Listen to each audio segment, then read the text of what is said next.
Warrior Lore. Chapter 31-38. Master. Yuanya raised his head and shouted again, as if he wanted to say something. Xiao Hua understood these two words, and his heart ached again. He hadn't heard the word master for a long time, and he couldn't help but think of Wu Hai. He thought of everything Wu Hai had done for him.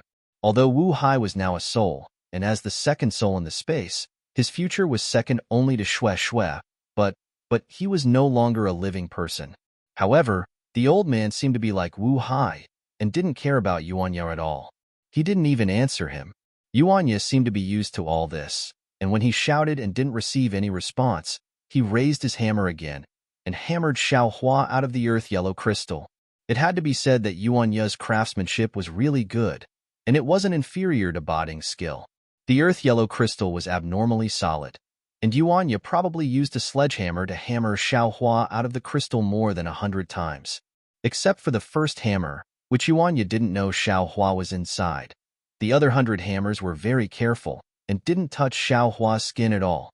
So much so that Yuanya even carefully left some uncut marks on Xiao Hua's waist. After Xiao Hua's legs could move again, Yuanya took out a shabby Taoist robe and handed it to Xiao Hua. Then, he turned around and left. The Taoist robe was very shabby, but it was washed clean, and didn't have any unpleasant smell. Xiao Hua glanced at it, and with some difficulty, he raised his hand and removed the remaining layer of crystal on his body, and put on the Taoist robe. Xiao Hua was tall and thin, far taller than Yuanya and the old man. When he wore the Taoist robe, his hands, arms, legs, and feet were exposed a lot. "Ai, what's going on?"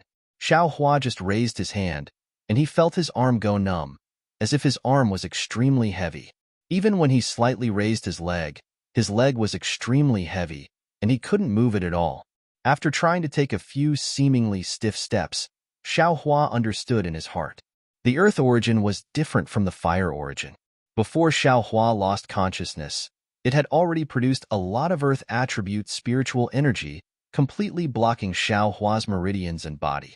If there was no accident, it should be the extremely pure earth attribute spiritual energy within Xiao Hua's body that caused Xiao Hua's body to be so heavy and stiff.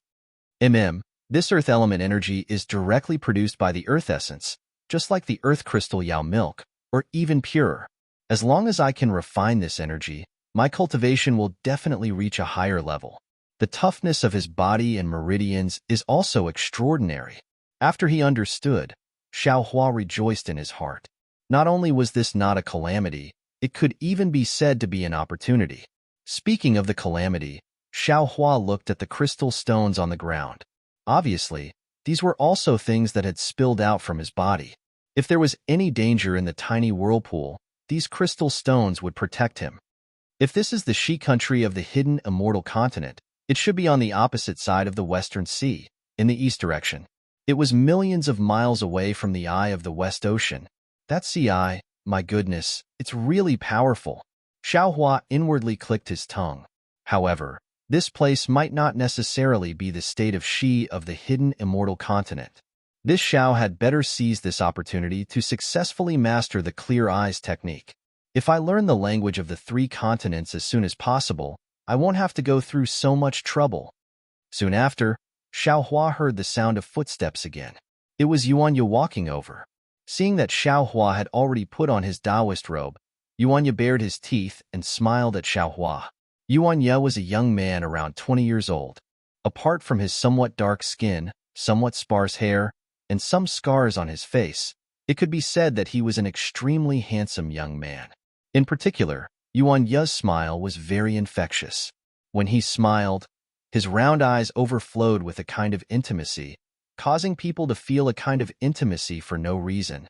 However, the scars on Yuanya's face were a bit more numerous, and some of them were even especially deep. All of a sudden, his handsomeness was shaved off a bit. Moreover, when Yuanya wasn't smiling, his eyes would occasionally flash with a kind of vigilance, and even a kind of threat, causing people to feel a chill in their heart. This caused Xiao Hua to be very puzzled. He didn't understand why 2 different feelings were so obvious when a person was in a different mood. After Yuanya finished smiling, the trace of fierceness in his eyes faintly flashed, and he said a few more words. Unfortunately, Xiao Hua only understood a few words, but he didn't understand the entire sentence. Xiao Hua helplessly shook his head. Even shaking his head made Xiao Hua feel that it was somewhat difficult. Yuanya also didn't find it strange. He waved his hand at Xiao Hua, pointed at the crystal fragments on the ground, picked up a skull-sized crystal, and walked away first. Xiao Hua understood, so he also bent down with difficulty. He wanted to pick up a large crystal, but after trying, his arms were really sore and powerless. He could only bitterly smile, picked up 2 fist-sized crystals, and held them in his hands. Step by step, he followed Yuanya up the slope. Xiao Hua's location was on one side of a steep mountain road. It was a flatland several zhang in size. Below this flatland was about 10 zhang in size. It was the end of the mountain road, and there were some people on the road. On the other side of the road, about half a li away, there was a large river that one couldn't see the end of. The large river was surging with waves, and the water was very turbulent. Xiao Hua followed Yuanya up the slope and walked onto the mountain road. He looked up and saw that at the end of the mountain road, about 10 zhang in size, there was a small building. The faint blue bricks and blue tiles were hidden between the green pines and green cypress trees. Looking at the building in the distance, then looking at the mountain road under his feet, and then looking at Yuanya who was walking along the mountain road, Xiao Hua understood that Yuanya wanted to move the crystal into the building. See, Xiao Hua unconsciously sucked in a breath of cold air. If it was a normal day, not to mention Tinzhong, even if it was Tinzhong, Xiao Hua wouldn't be afraid. Not to mention flying, even walking wouldn't be a problem. But today was different. His meridians and body were filled with earth crystal Yao milk, and it was extremely heavy. If he climbed another Tinzhong, wouldn't he be tired to death? Go quickly, go quickly. What are you dawdling for? The old man's impatient words came from behind Xiao Hua. When he saw the 2 fist-sized crystals in Xiao Hua's hands, he sneered again. One look and I can tell that you're not an honest person. You actually know how to slack off. Why did they send you here? Remember, this is an opportunity that this old man gave you. You paid such a big price. If you want to complete the mission, you have to work honestly. If you're so negligent, when will you be able to move these crystals into the Taoist temple? If other people know about these things, not to mention this old man, even you won't be able to live. If you don't move these crystals into the Taoist temple today, don't think about eating dinner. After saying that, without waiting for Xiao Hua to reply, the old man hurriedly walked past Xiao Hua and hurriedly walked away. Xiao Hua smiled bitterly. This old man's words were the exact opposite of Yuanya's. He could understand most of it, and only a small part of it he didn't know. Of course, he could still understand the main meaning. Did this person make a mistake? What mission? What? And what? He seems to suspect that I deliberately approached him. Also, what is a Taoist temple? Xiao Hua's heart was filled with doubts. He was also curious about the old man and Yuanya. Forget it. I can't go anywhere. Why don't I just stay here? First, I'll refine the earth crystal Yao milk in my meridians and body.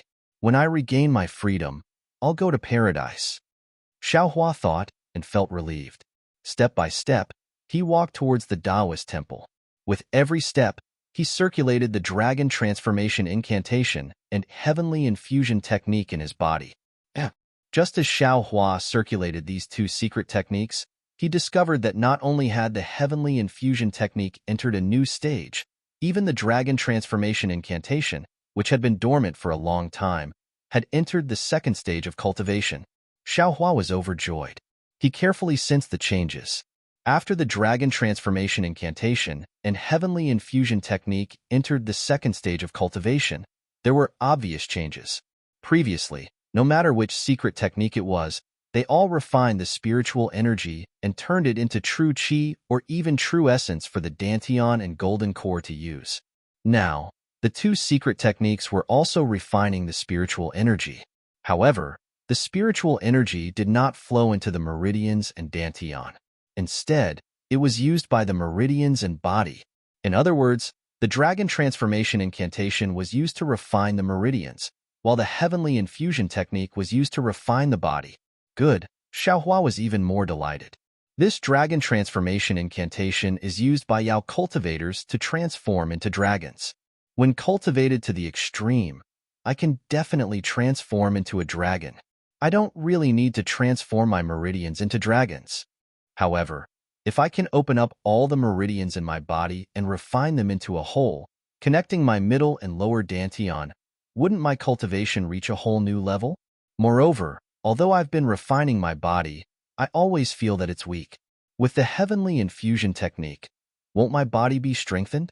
Thinking about what happened to Su Zhuoyang and the others, the body is really important in the 3 continents. Xiao Hua's idea was extremely good. He could take advantage of this opportunity to cultivate. However, it was extremely difficult to do it.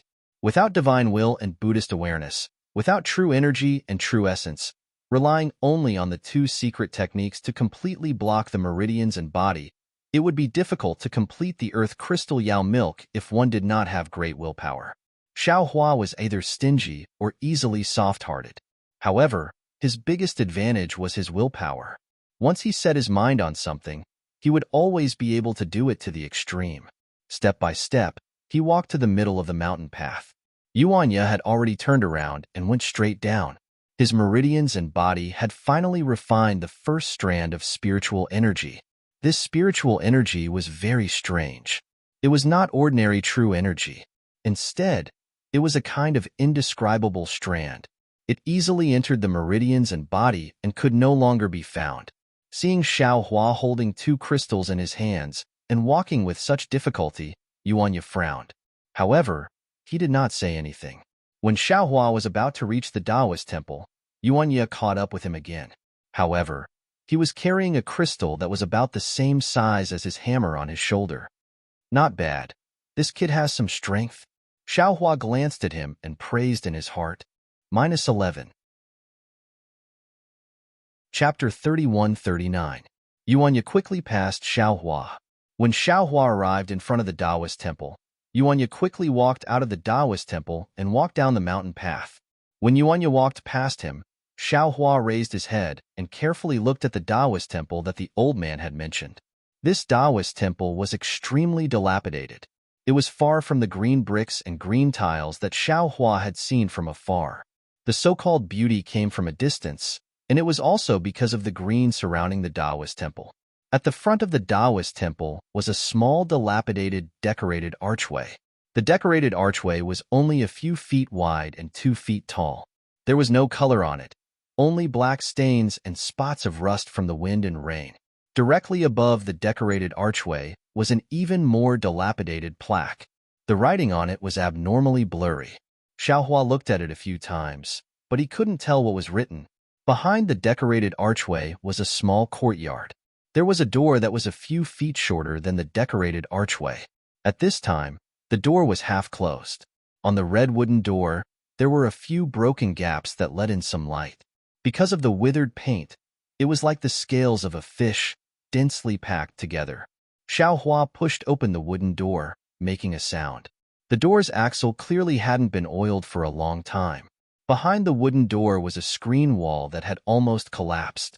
However, it blocked Xiao Hua's line of sight, so he couldn't see the situation in the courtyard. When Xiao Hua turned around the screen wall and saw everything inside the Taoist temple, he couldn't help but sigh. This Taoist temple was only a few dozen feet tall. In the courtyard, there was a rather large pine tree that took up most of the courtyard. Behind the pine tree was a main hall. Inside, there was a strange statue. This statue was 3 feet tall and only had half a face. It had a green face and red lips. It seemed to be holding a treasured sword in its hand, but only the sword hilt remained. This statue was the same as the wooden door at the mountain gate. The painted sculptures around it had fallen off, revealing many parts of the black-gray wood. In front of the statue was a small table with 3 fist-sized red candles. However, at this time, these red candles were extinguished and not lit. In front of the table were 2 praying mats. One was placed in the center, and the other was slightly behind, far away from the statue. On the west side of the main hall was a small hall. Unfortunately, there was no statue inside, only a table and half a broken red candle. There were rooms on both sides of the main hall. In the west wing, there were several statues enshrined from north to south. Unfortunately, The statues were much more damaged than those in the main hall. It was almost impossible to tell what the statues looked like. There weren't any statues in the east wing. Instead, it was a clean living quarters. At this moment, the old man was busily pacing back and forth inside. From time to time, there would be some crisp sounds of bells ringing out. Xiao Hua scanned the room with his soul sense. He knew that Yuanya had placed the crystals around the worn-out statues in the west wing. Xiao Hua slowly walked over to the west wing and tossed the crystals inside. Then, Xiao Hua thought for a moment, turned around and walked out of the west wing. He was about to walk out of the Taoist temple to get the crystal. At this moment, a dang-dang sound, a strange sound, and footsteps came from the west wing. Xiao Hua looked up and saw the old man walking out of the room. Seeing the old man's attire, Xiao Hua was stunned. The old man had already changed into a new Taoist robe. On his head, there was a hat that looked like a Taoist crown. Unfortunately, the color of the hat was different from the Taoist robe. It looked a bit awkward. The old man was holding two things in his hands. In his left hand was a bell wrapped in velvet, which made no sound. In his right hand was a bamboo pole more than 10 feet long. On the top of the bamboo pole was a small brown cloth banner with the word Tao written on it. The strange sound came from the bamboo pole hitting the ground. As for the old man's body, other than a yellow cloth bag on his left shoulder, there was also a peachwood sword on his back. Humph! The old man saw that Xiao Hua was still standing in the courtyard and snorted. The bamboo pole paused for a moment before he said, "This old man is going to take you on your out. Today, you will move those stones from the foot of the mountain to here. Remember, you are not allowed to eat until you finish moving them." Tao. Xiao Hua didn't know whether to laugh or cry. He was a dignified cultivator. Although he had fallen into a difficult situation, but how could he rely on moving stones to make a living? Besides, did he know this old man? Even if he wanted to make a living, was there a need to stay in this cramped Taoist temple? Besides, he had come out of the spirit stone without any injuries. Moreover, he was still alive. Clearly, he was a different person. Why couldn't this old man see him? On the contrary, he didn't seem to be afraid of him. Not only was he not respectful, he even seemed to loathe him. He only said that he had some task to complete. Unfortunately, just as Xiao Hua said the word Tao, the old man impatiently waved his hand and said, "Call this old man a Taoist priest. I don't know where you learned this Taoist from and where you come from. You inexplicably let this old man run into you. Really unlucky." After he finished speaking, he didn't wait for Xiao Hua to reply and walked out of the Taoist temple with large strides. Looking at the old man's appearance, he had a rather imposing appearance. Xiao Hua opened his mouth, but when he heard the last few words of this so-called Taoist priest that he couldn't understand, he still shook his head with a bitter smile. "Forget it. No matter what, he said that he hacked me out of the spirit stone. There should be some karma. No matter how the old man misunderstands, this Xiao will first move the stones. After I finish moving the stones, this Xiao will leave." Thinking this, Xiao Hua slowly moved step by step to the dilapidated entrance of the Taoist temple. This incomparably heavy body really made Xiao Hua uncomfortable. Compared to the carefree and unrestrained feeling he had in the past, it was really like heaven and earth. Xiao Hua just moved out of the mountain gate when he heard the old man in the distance shouting, "Yeah, hurry, hurry, throw this thing to that kid." The matter of Minister Lu's family. This old man thought for a moment and decided that it would be better to go there as soon as possible. He is an influential person in town. It's rare for him to send someone 3 days early to invite this old man. No matter what, this old man has to give him some face, right? Yes, master. In this short period of time, Yuanya had already reached 30% of the mountain path. Looking at his master who was rushing towards him, he agreed without hesitation. Xiao Hua actually understood Yuanya's words. The corner of his mouth curled up into a smile.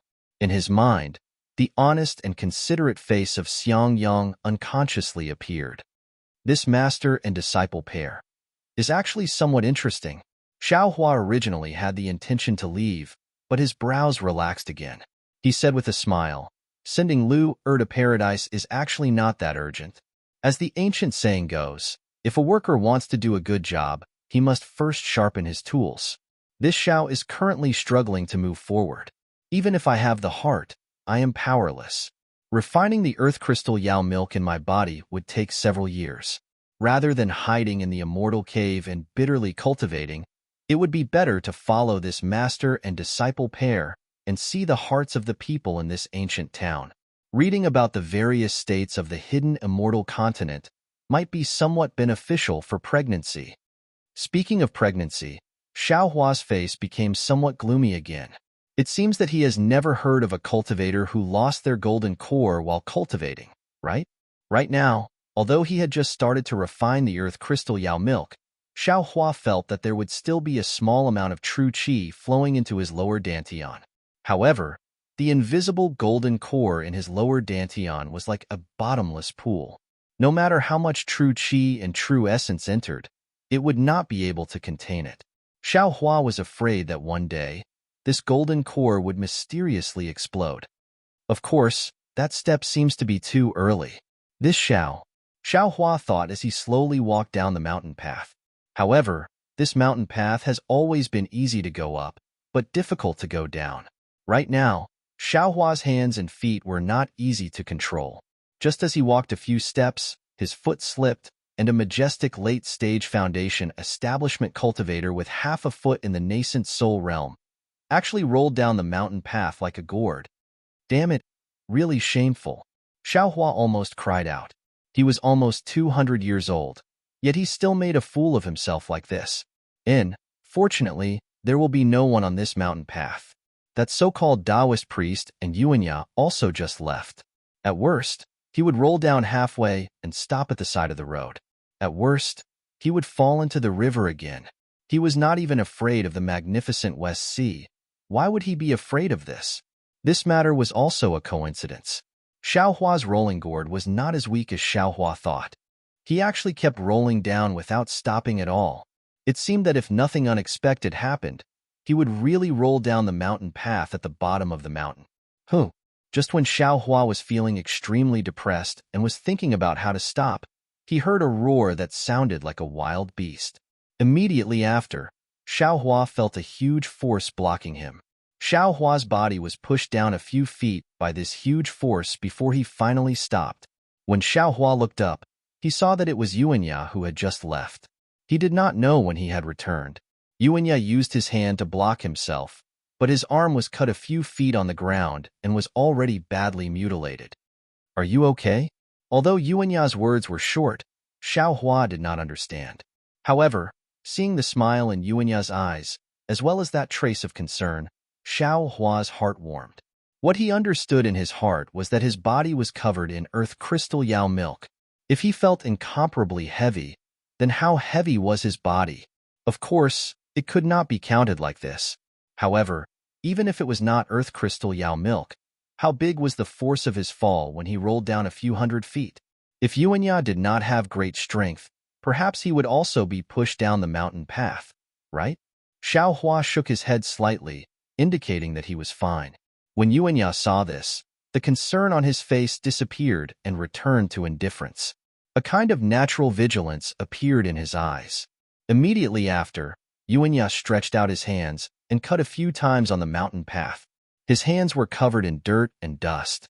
In front of Xiaohua, he rubbed his hands on his left and right arms. The dirt and dust really blocked the bleeding places. In a moment, the yellow dirt and dust turned brown and gradually condensed. Xiaohua was shocked. He had never thought that injuries could be treated like this. However, Yuanya did not pay attention to Xiaohua's shock. He rubbed his hands on his Taoist robe a few times, nimbly took out an oil bag from his bosom and stuffed it into Xiaohua's hands. Then, without saying anything, he ran down the mountain. What was special was that the place where Yuanya landed was not the real mountain path, but the surrounding mountain rocks and low thorns. However, looking at Yuanya's nimble hands and feet, he was more powerful than ordinary mountain beasts. -11. Chapter 3140. Xiaohua lifted his leg and wanted to chase after Yuanya, but he felt the weight on his left leg and smiled bitterly again. He couldn't even walk properly. How could he chase after him? Xiao Hua lowered his head and looked at the oil bag in his hand. Although Yuanya had rubbed off the dust on his hand, there were still a few dust stains on the oil bag. However, the dust stains couldn't hide the faint meat fragrance from the oil bag and Xiao Hua's gratitude. Yes, it was a kind of gratitude. Although Xiao Hua wouldn't eat the meat in the oil bag, he had accepted Yuanya's enthusiasm. Xiao Hua slid down the mountain path. Although he wouldn't be injured and wouldn't lose his life, Yuanya didn't know that Yuanya had already saved Xiao Hua's life. Xiao Hua couldn't help but feel grateful. How interesting. Xiao Hua smiled and opened the oil bag with interest. Inside was a coarse flatbread. Inside the flatbread were some vegetables that had lost their freshness and a piece of fatty meat. There were some black oil stains on the meat, and it also didn't look fresh. Needless to say, Xiao Hua knew that Yuanya must have been unwilling to eat this flatbread for a few days. Today, he actually left it for him. Xiao Hua accepted Yuanya's kindness, but to let him eat this flatbread, he really couldn't. Xiao Hua thought for a moment, then wrapped the flatbread again and put it into his arms. Then, he walked to the flat slope not far from here and looked at the scattered crystals. He smiled and said, "These are more precious than the best quality spirit stones. Which one of them wouldn't be worth tens of thousands of silver taels? What kind of ritual is this for Minister Liu? By the way, what is the ritual?" Thinking, Xiao Hua released his mind and put all the crystals into the space. Then, he pinched his chin and looked at the Taoist temple dozens of feet above. After thinking for a moment, he gave up the idea of using magic to fly up and carefully walked up step by step.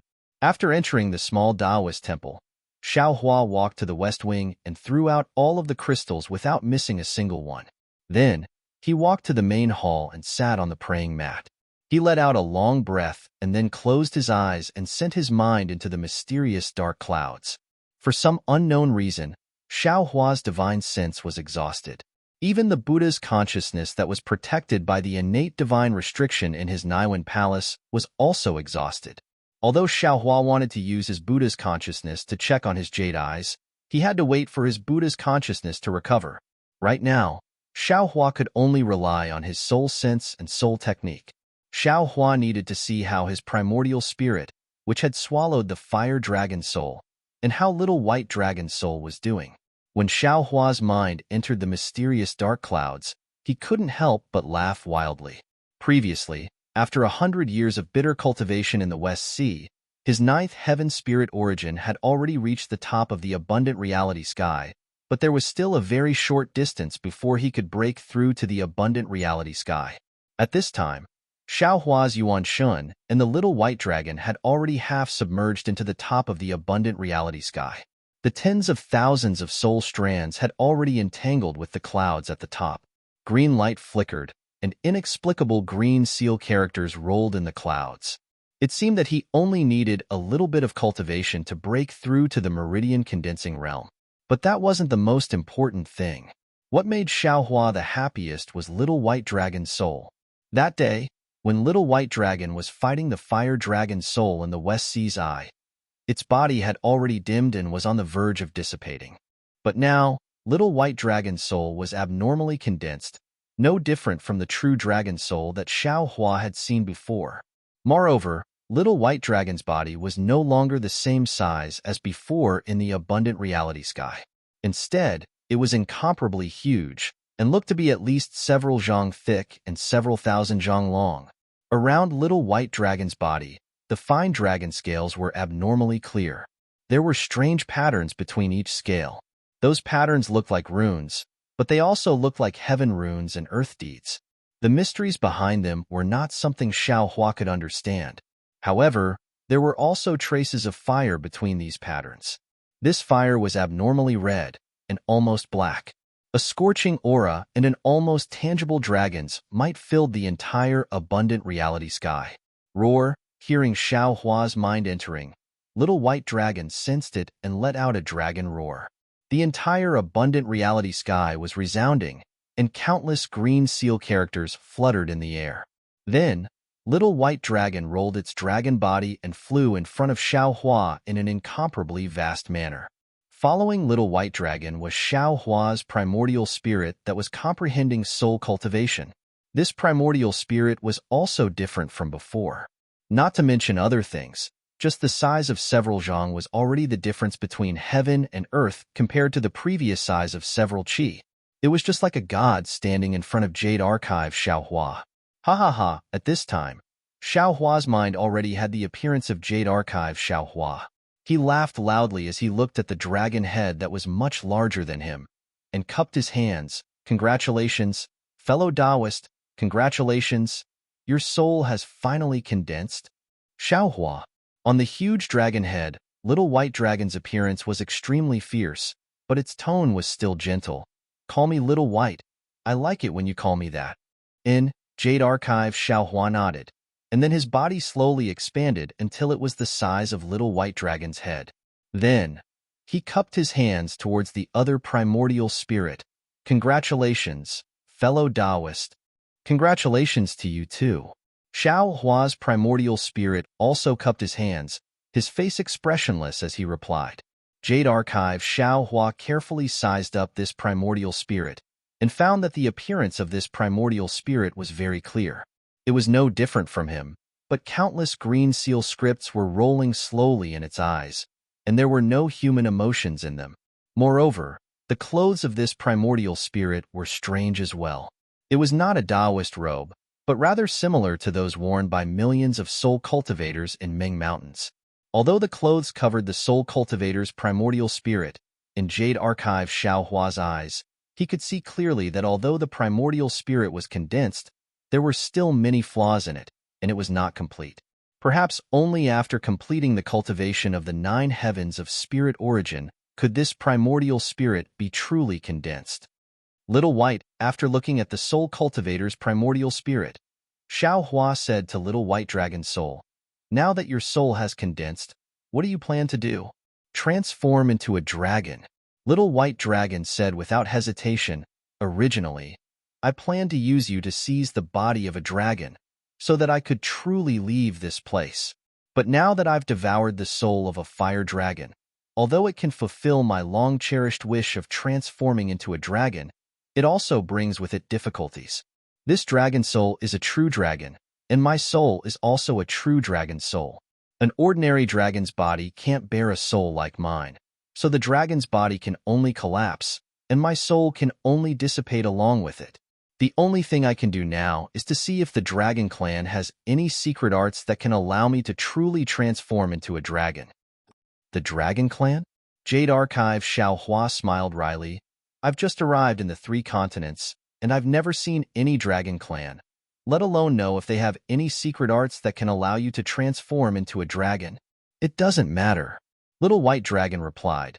"Since I can encounter such an opportunity by your side, then transforming into a dragon will also bring me an opportunity.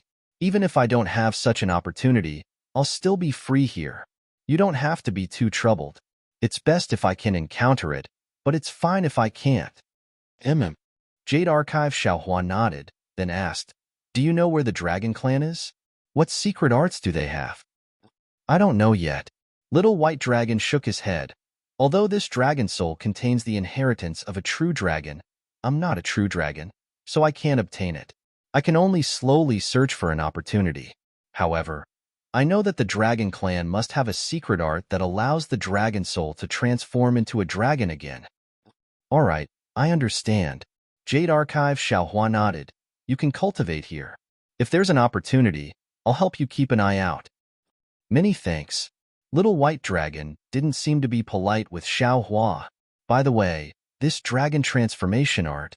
Jade Archive Xiao Hua thought of something and asked, "Where did you get it? Also, Yellow Flower Ridge and Dark Flower. What's going on?"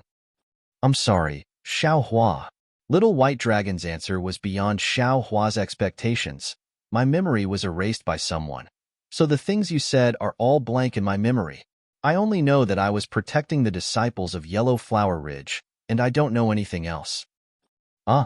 Jade Archive Xiao Hua was really shocked.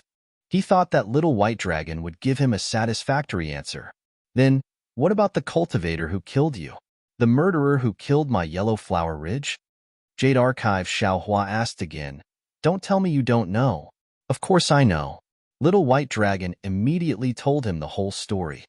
Sure enough, although Jade Archive Xiaohua had never seen Sun Yunzi of Shanghua sect, Fairy Yingzhua of Xuanyan School and Reverend Lu Shi of Qiqiao sect, he had seen the images of Sun Yunzi and Reverend Lu Shi in Tongmu City. Since the nascent soul female cultivator who could be with them, who else could it be but Fairy Yingzhua? With your current cultivation, you are still no match for them. Little White Dragon said indifferently, however, don't worry. After I transform into a dragon, I can help you kill the three of them. Jade Archive Xiaohua didn't comment. You can cultivate here first. When you cultivate, I will also cultivate. Just give me a hand. All right. Little White Dragon nodded, and then hesitated slightly, whispering, I have two things. I don't know if it's good news or bad news. Are you willing to listen? Say it. Jade Archive Xiaohua was stunned, and looked at Little White Dragon strangely. What is it about? First of all, Little White Dragon said with some suspense, I see that there is also a primordial spirit in your meridians. You? How many primordial spirits do you have? If there are too many primordial spirits, there will definitely be conflicts, and it will be very troublesome in the future. I know this. Jade Archive Xiaohua nodded. Now that things have come to this, there is no way to regret it. Seeing that Xiaohua was unwilling to tell him too much, Little White Dragon didn't care, and continued. But I see that your meridians also seem to have dragon chi, and that primordial spirit has also swallowed the soul of a true dragon. In my opinion, if you can find the secret technique of transforming into a dragon, you might as well transform your meridians into a dragon like me. I am now a soul, so it is difficult for me to transform into a dragon, but your meridians are much easier. Separating your meridians and primordial spirit from your body will only be good for you. -11. Chapter 3141. How can that be? Xiaohua shook his head. Without meridians, how can I cultivate? This absolutely can't be done. Without meridians, why can't you cultivate? Forget it, this is your business. Do as you wish. Little White Dragon said, I'm just giving you a suggestion. Xiaohua's idea of transforming one's meridians into a dragon was just a fleeting thought. He never thought that it would really be possible at this point. However, it was just as he said. Without meridians, how could the Dao sect's mana and spells be used? Isn't my cultivation journey coming to an end? The path of transforming meridians into dragons. I really don't dare to try it. That's all. Xiaohua said. Also, Little White Dragon looked up at the clouds above its head and said, I don't know what kind of secret technique your soul is cultivating, but between these two grotto heavens, there seems to be an extremely powerful seal. This seal is enough to prevent your primordial spirit from breaking through to the next level. Xiaohua turned pale with fright. He really didn't expect that in addition to the seal in his Naiwan Palace and Dantian, there was another seal in his soul.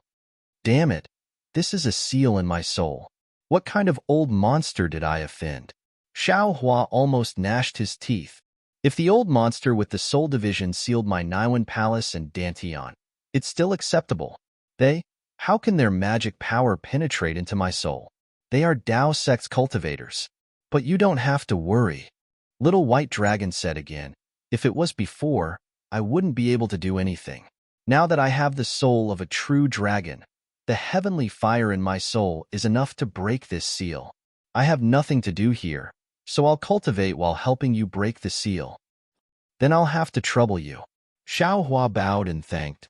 You're too polite with me. Little White Dragon blinked his eyes, and a strange smile appeared on his fierce face. Hee, you wait for me to cultivate. I'm going out. I'm in some trouble now. Xiaohua laughed and left the mysterious clouds with Little White Dragon's dragon roar. However, after leaving the mysterious dark clouds, Xiaohua's mood was somewhat heavy. He didn't have the mood to return to the space and return to his physical body. Motherfucker, other people's cultivation. Even if it's filled with difficulties, at least it's safe. Who is the same as this Xiao?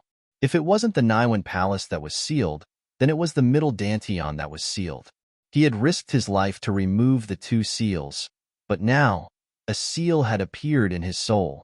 This, in the end, Does this even require people to cultivate?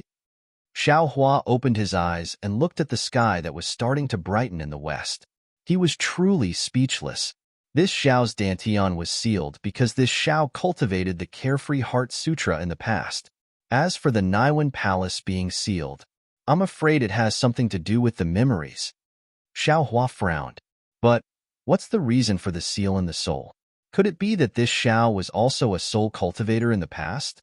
What's more, to be able to place a seal in the soul, just how high of a cultivation level was that? Is it worth it for you to attack me? Forget it. Forget it. What's the point of thinking so much? One step at a time. Eventually, it will surface.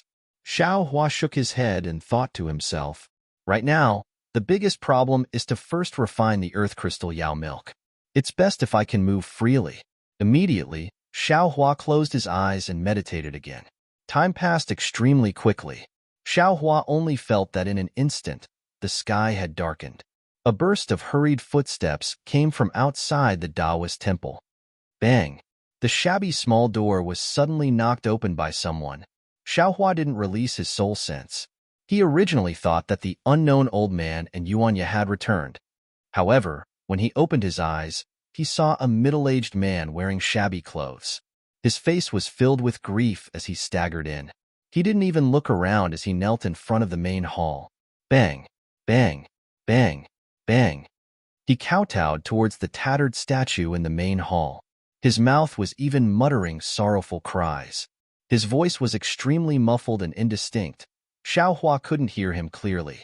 Xiao Hua didn't know if it was because the man's face was covered in tears or because it was already late, but there wasn't any light in the main hall. Therefore, he didn't see Xiao Hua's figure at all. He kowtowed several times as if he was paying respects to Xiao Hua. Xiao Hua wanted to get up and avoid it, but clearly, his body was extremely heavy. How could he avoid it?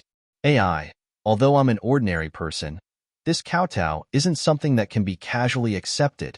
Xiao Hua smiled bitterly. He had cultivated Buddhism for a long time and had even comprehended the way of karma. He understood it very well. Unfortunately, this man was still crying and muttering. How could he know what he was saying? Knowing that it was impossible for the other party to understand even if he spoke, Xiao Hua simply released his soul sense and swept it down the mountain. Sure enough, at the foot of the mountain, there were two young boys and girls. They were standing there and crying, not knowing what to do. In addition, there was also a woman lying there on the verge of death. She was already exhaling more than she was inhaling. Looking at the ragged clothes of the three people, Xiao Hua instantly understood. This was definitely a poor and destitute family. The mother of the two children was ill, and the father of the two children brought her to see a doctor. Either they didn't have money, or the illness was too serious and the doctor couldn't help them. The family of four in despair passed by this small Taoist temple. Perhaps the father thought of this clay statue and came up to kowtow and asked for the clay statue's protection. Xiao Hua couldn't bear to see this kind of grief. However, he didn't have any true essence at the moment. He could only rely on pulse reading techniques to diagnose the illness. But the problem was that he wasn't a clay statue. The other party might not believe him. Moreover, other people wouldn't understand his words.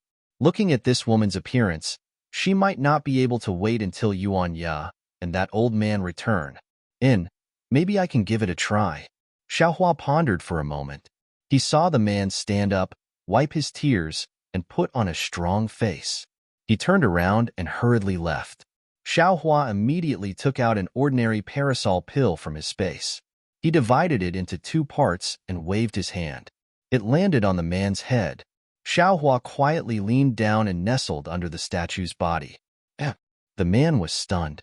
He touched his head, then turned his head to look at the ground. He squatted down and used his hand to take out the parasol pill.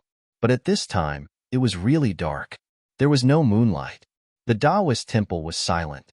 Only the soft sound of the wind from the green pine tree could be heard. I am Taoist Master Xiao. I am moved by your piety. This pill will be used to save your wife. Quickly go. Xiao Hua saw the man raise his eyes and look around the Taoist temple very strangely. He raised the parasol pill to his nose and sniffed it. Unexpectedly, he was about to throw it away.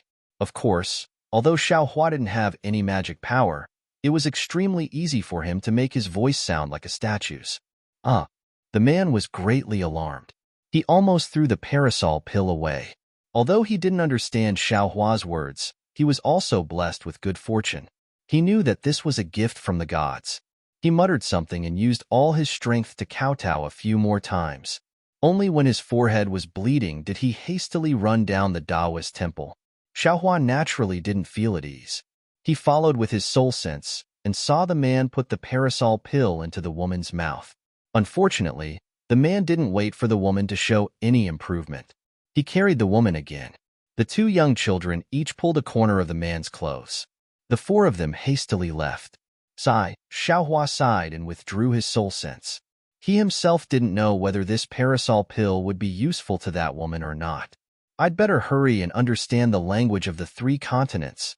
Xiaohua finally understood what was more important than refining the earth crystal Yao milk. After half a day of cultivation, the Buddha's soul sense in the Buddha's Sarira had already recovered a trace. Just this trace was already enough. Xiaohua immersed the Buddha's soul sense into his jade eyes and carefully examined it. Bang! After an unknown amount of time, it seemed like moonlight sprinkled in front of the Taoist temple. Through the green pine trees, the mottled moonlight fell in front of the main hall. The shabby mountain gate made a loud noise. A heavy footstep entered the Taoist temple. Xiaohua opened his eyes and saw a bloated figure walking in very steadily. When he carefully looked, Xiaohua didn't feel anything. That bloated figure was originally 2 people. But he saw that the old man's previously brand-new Taoist robe was already somewhat torn. The Taoist crown on his head was already gone. The peachwood sword and bamboo pole were also gone. Only that cloth bag was slanted on Yuanya's shoulder. As for the old man himself, his thin body was leaning on Yuanya's shoulder. His face revealed a kind of sickly dark red. There was a large bruise above his right eye. He looked very dispirited. The old man was carried into the Taoist temple by Yuanya's shoulder. His feet didn't touch the ground at all. There were still some low muttering sounds coming from his mouth. His mouth emitted a kind of pungent smell of alcohol. He was unexpectedly drunk into a complete mess. After entering the Taoist temple, Yuanya threw the cloth bag and bamboo pole on the ground. He very quickly sent the old man to the east wing. There was no need to light a candle at all. In just a moment, the old man was served to sleep. Then, Yuanya walked out again. Those seemingly ordinary eyes in this night actually emitted a kind of extremely faint green light. Yuanya only took a glance at the Taoist temple and saw Xiaohua in the main hall. However, he didn't hurry to go to the main hall. Instead, he quickly walked to the west wing. After looking at the oil lamp, he looked at the crystal stones in the room. Then, with a strange expression, he raised the oil lamp and went to the main hall. In the main hall, Xiaohua was still sitting cross-legged. He looked at Yuanya with a smile. "You are hungry, right?" Yuanya put the oil lamp in front of the statue. He didn't light the candle in front of the statue. He looked at Xiaohua and asked in a low voice. Not hungry, Xiaohua just looked at the jade eyes. He originally wanted to answer. Unfortunately, his mind moved quickly, but his mouth was slow.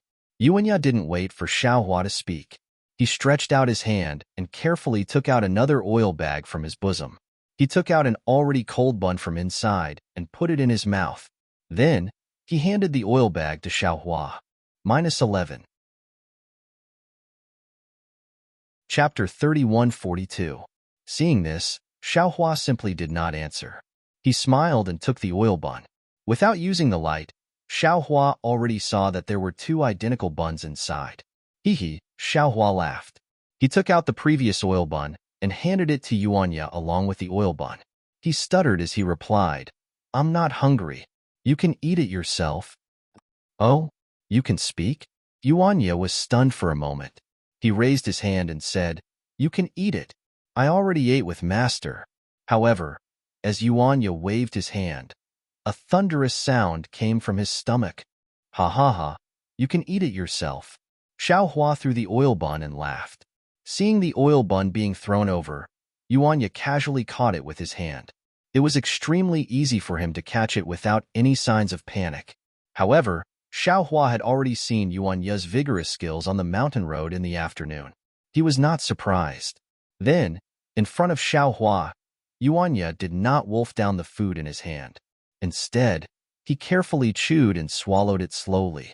It was as if every bite was delicious and every bite was not easy to obtain. When Yuanya finished the last bun, he carefully wrapped it in oil again and put it into his arms. It seemed that he would not finish all the food and would always leave some for emergencies. Then, Yuanya walked to the back of the room and stood in front of a huge water tank. He opened the lid and scooped up the ladle inside. He also took small sips of water. Then, he slowly walked to the center of the Taoist temple. He glanced at Xiaohua, whose posture did not change at all. He jumped onto the trunk of a pine tree and used his hands and feet to climb up the tree like a monkey. He casually sat on a branch. His body swayed along with the branch, but unexpectedly, he did not fall.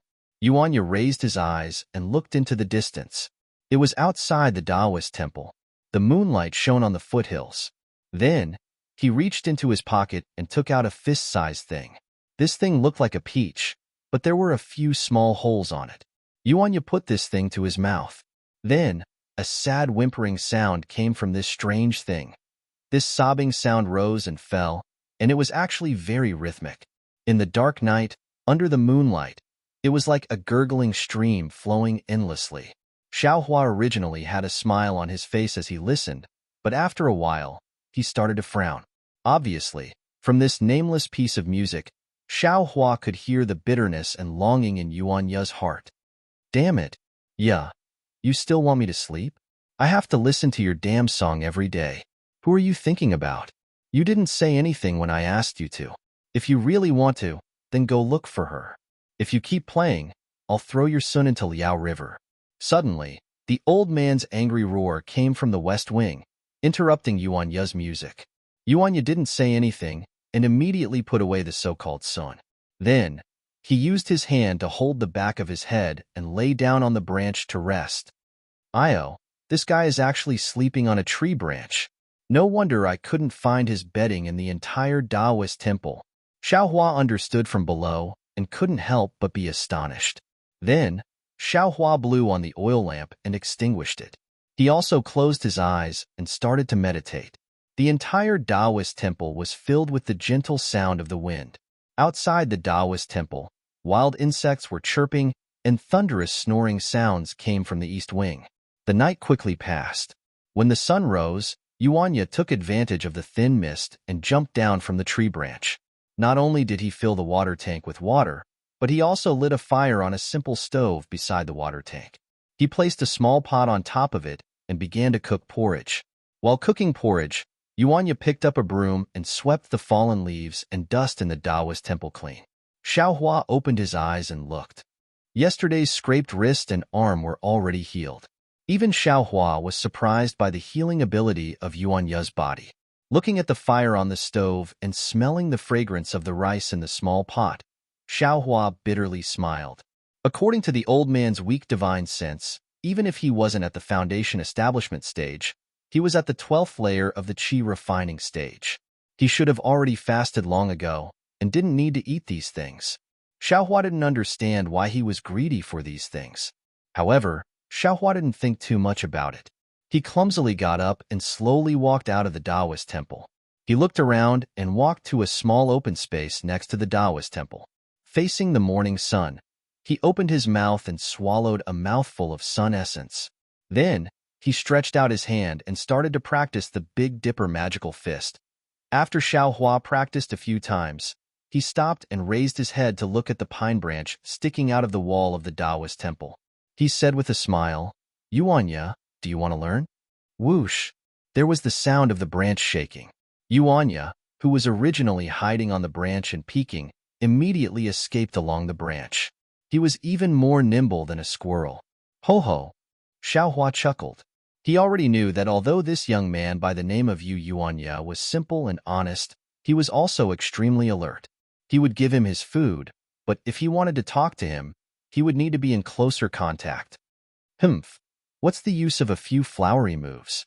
That old man also got up and walked over from the wall of the Taoist temple. The bruises on his eyes were still there, making him look very strange. He coldly said, If you're some kind of mutant, then show me a few spells. Also help this old man vent his anger.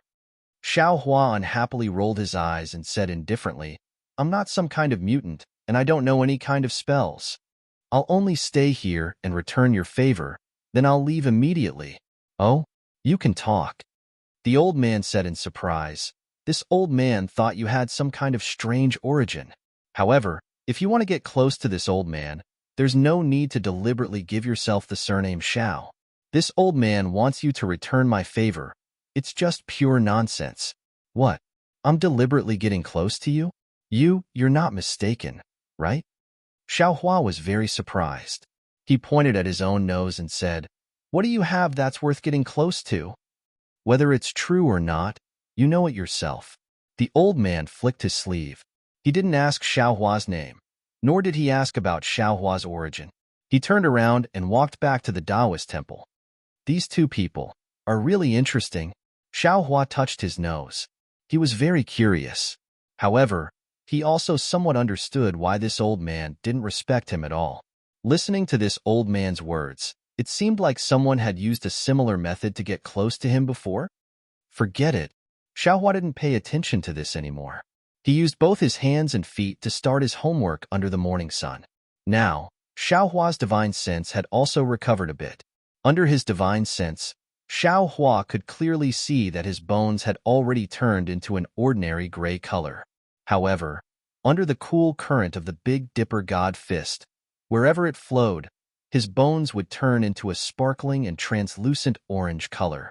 This orange color was so pure that it made Xiao Hua feel an indescribable sense of pride. Of course, wherever it flowed, a faint yellow crystal filament would be born in the orange color. Xiao Hua understood that after obtaining the origin of Earth, the second layer of tempering of his bones had already been completed. He had now officially entered the third layer of tempering. His body's attribute had also changed into the metal attribute. After examining his bones, Xiao Hua looked at the traces of earth crystal Yao milk in his body and bitterly smiled. His mind entered the space again. Everything in the space looked the same as before. After Jade Archive, Xiao Hua appeared. He waved his hand and the rainbow-colored conch fell into his hand. After looking at it a few times, he couldn't find any clues. Jade Archive, Xiao Hua frowned. He didn't know what to do with this object. Xiao Hua didn't want to tell anyone about the secrets of the space. He didn't want to tell Little Black and Little Yellow. They were his children and regarded the space as their home. Moreover, they didn't know what the space was. That Dyer, if it wasn't because she was on the verge of death that day, he would never have taken her in here. Today, Dyer had returned to her human form. Xiao Hua didn't dare to let her out. He still didn't have a good plan to deal with her. This conch was obviously not an ordinary object. It must be related to the dark mantra. Xiao Hua wanted to take advantage of the fact that it hadn't formed yet to throw it out. But the problem was, where should he throw it? He definitely couldn't throw it out in the wilderness. He could only put it in the spirit storage bag. However, Xiao Hua didn't know whether the spirit storage bag had any drawbacks to this conch. Forget it. I'll put it in the space first. Jade Archive, Xiao Hua waved his hand, and the seven-colored conch disappeared again. If there's any movement, let the green-robed boy deal with it. Oh, this spiritual fire? After putting the five-colored conch in a secret place, Jade Archive, Xiao Hua waved his hand, and a red and yellow spiritual fire appeared in his palm. This spiritual fire was the same as before. It was sparkling and translucent, without any impurities. It also didn't have any heat. However, beside the previous scarlet red, there was now a bit of yellow. This yellow and scarlet red were like a lotus flower on a stalk. In the middle, there was an indescribable layer of something that connected the two. I thought this spiritual fire could only be ignited by the origin of fire. Now it seems, if the origin of earth can be ignited, then the other elements of water, metal, and wood can also be ignited. In the end, wouldn't it become a five-colored spiritual fire? Jade Archive, Xiao Hua smiled and said, It's actually much more powerful than the Lingyu Zhu flame, right? Oh, that's right. Since this red-yellow spiritual fire has the earth attribute, then it should also have the effect of dissolving the earth crystal Yao milk, right? Jade Archive, Xiao Hua thought, and was about to leave with the spiritual fire. However, just as the light flashed, Jade Archive Xiao Hua thought of something and waved his hand. The jade eye that he obtained from Xian Cheng's water avoidance art appeared in his hand. He smiled and called out to the green-robed Xiao Hua, "Fellow Taoist, thank you for your trouble." "No trouble." The green-robed Xiao Hua stopped his comprehension and looked at the jade eye in Jade Archive Xiao Hua's hand and said, "I can't understand this object. Give it to the one in the Buddha's Sarira." Hee. Jade Archive Xiao Hua slapped his forehead and came to his senses. He nodded and said, "I was wrong." -11. Chapter 31:43. Xiao Hua came out of the space and threw the water avoidance technique to the Buddha Sarira to comprehend. He then sent the spiritual fire into his meridians. Sure enough, with the spiritual fire, the refining of the earth crystal Yao milk was much faster. Not only did the spiritual light gradually expand, even his meridians were gradually expanding. There was even a lot of true qi in his meridians that turned into true essence. Good, Xiao Hua almost clapped his hands. Another spiritual fire flew out and sent to the primordial spirit of his physical body. He then withdrew from his physical body. When Xiao Hua came out and opened his eyes, he immediately felt that there was a heavy object in front of his arm. His arm seemed to have a natural reaction. He slightly stretched out his arm and the heavy object was sent flying. Good. The old man's voice immediately entered Xiao Hua's ears. Xiao Hua stopped and looked at the situation around him. He could not help but smile. Opposite him, Yuanya was holding a broom in his hand. He was lying on the ground in a sorry state. His robe was covered in dust. The old man was standing very far away with interest. He clapped his hands and laughed. Xiao Hua raised his head and looked at the sky. The sun had already risen 3 poles. He already understood that during the time he was in the space, Yuanya came to call him. He only closed his eyes and immersed himself in the Big Dipper magical fist. Yuanya did not know that if he wanted to wake him up, he would have to compete with his Big Dipper magical fist. Although Yuanya's hands and feet were very nimble and strong, compared to him, the difference was huge. Just now, before he opened his eyes, Yuanya should have used the broom as a weapon and was naturally sent flying by his arm. Hee. Xiao Hua stopped and said with a smile, "Yuanya, sorry to offend you." Yuanya's eyes flashed with a trace of astonishment. His eyebrows trembled. It was unknown what he was thinking, but he did not answer. "What is your name?" At this time, the old man opened his mouth and said, "I have seen many powerful people who could defeat you with their eyes closed. I have never seen anyone like you. You are the first." "I am Xiao Hua." Xiao Hua cupped his hands and said, "How should I address you?" "I?" The old man looked at Xiao Hua with a smile and replied, "Naturally, my surname is also Xiao. However, I cannot tell you my name. You can call me Spiritual Master Xiao." "What?" Xiao Hua was stunned. He did not know whether to laugh or cry. Your surname is also Xiao? Spiritual Master Xiao?" "Yeah, I am Taoist Master Xiao." The old man shrugged his shoulders. "Taoist Xiao is my Dharma name. Of course, ordinary people also call me Taoist Xiao." "Forget it." Xiao Hua was speechless. He nodded and said, "I understand. Taoist Xiao." That's right. Even though Xiao Hua is Taoist Xiao in the Dawn Rain continent, but in the hidden immortal continent, this Taoist Xiao is before Xiao Hua. "Go and eat." Taoist Xiao waved his hand in satisfaction. "Later, you will follow me to Longevity Town. I want to see if those bald donkeys still dare to attack me. Alas, if I had known, I wouldn't have let you move the stones in the Taoist temple yesterday. If I had brought you along, how could this old man have suffered such a huge loss?" Sweat. Xiao Hua almost wanted to wipe the sweat off his forehead.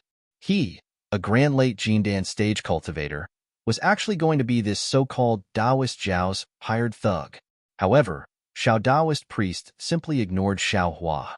He turned around and returned to the Taoist temple. After Xiao Hua gave all the food to Yuanya, who was somewhat in awe of him, Xiao Taoist priest walked out of the east wing wearing yesterday's clothes. "How was it?" Taoist Xiao shook the ground with his bamboo pole and asked after coughing twice. "How was it?" Xiao Hua was somewhat puzzled. He turned his head to look at Yuanya, who was nimbly cleaning up the bowls, chopsticks, and other things. I am asking you. Taoist Xiao felt good about himself. How was this old man dressed like a Taoist? Cough, cough. Xiaohua couldn't help but cough twice.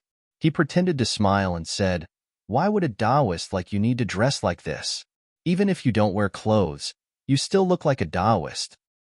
Hee hee. Taoist Xiao heard this, and his face flushed red. He immediately became spirited. He stuck out his chest and said with a smile, Not bad, not bad. Xiaohua, you are indeed not bad. This old man didn't bring you out in vain. You owe this old man a favor. First reduce it by 10%. Yes, yes, Xiaohua laughed loudly in his heart. He couldn't help but have some thoughts. He said with a smile, No matter what, it is Taoist's favor. It is this one's fortune to be able to meet Taoist. Even if this one has returned Taoist's favor in the future, if Taoist has any errands, please feel free to instruct me. Xiaohua kept calling him Taoist, making Taoist Xiao radiant with joy and extremely comfortable. However, Taoist Xiao still instructed in a low voice. When Taoist calls me Taoist, cough cough, it is still a Taoist title. This old man wants to be low-key. Yes, this one understands. Taoist.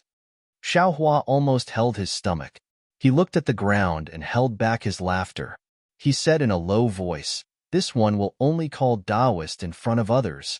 Good, good. The child is worth teaching. Taoist Xiao reached out his hand to stroke his beard. Unfortunately, the beard that was still there yesterday was gone today. Perhaps it was because of something that Xiaohua didn't know about yesterday. Ha ha ha, Xiaohua was really choking. However, he still happily touched his still smooth face. Yes, an old thing that was almost 200 years old still had the appearance of an 18-year-old. This really made Xiaohua arrogant enough. Yeah, the arrogant Taoist Xiao shouted loudly, Why haven't you tidied up yet? Can't you see that this old man and your senior brother are waiting anxiously? Look at your clumsy appearance. In the future, you should learn more from your senior brother. Sweat. Xiaohua looked at Yuanya, who was washing his hands. These things, to be honest, Xiaohua seemed to be able to do it as well. However, he hadn't done it for 100 years. If he were to do these things, he definitely wouldn't be as good as Yuanya. How could Yuanya be clumsy? In particular, this so-called Taoist Xiao suddenly took a late golden core stage cultivator as his disciple. He really had a wild imagination. Perhaps, this Taoist Xiao wants to say that I am clumsy and clumsy. Xiaohua smiled as he looked at Yuanya coming over. Yuanya's expression was still as calm as before. There was a sense of intimacy and vigilance, but there was no jealousy or resentment. What are you going to do with your hammer? This old man is going to earn money. If you carry this hammer, even if someone dares to look for this old man, I'm afraid they will be scared away by you, right? Seeing that Yuanya was about to walk to the corner to take the big hammer, Taoist Xiao couldn't help but scold him. Yuanya responded and quickly walked to Taoist Xiao's side. However, when he saw that Xiaohua was standing in front of him, he actually didn't know what to do. Humph! Hurry up and help this old man hold it. Taoist Xiao coldly snorted again. It seemed that he wasn't very satisfied with Yuanya. At this time, Xiaohua hurriedly retreated a few steps, making space next to Taoist Xiao. Only then did Yuanya let out a sigh of relief. He walked forward a few steps, walked to where Xiaohua was standing just now, and reached out his hand to take the bamboo pole. Let's go.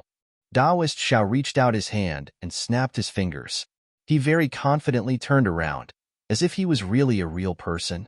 He calmly walked out of the dilapidated mountain gate and went down the mountain.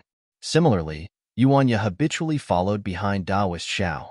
However, after walking a few steps, he thought of something and turned his head to look at Xiaohua. He blinked his eyes and reached out his hand to take out the oil bun from last night, wanting to give it to Xiaohua. Xiaohua didn't need to look.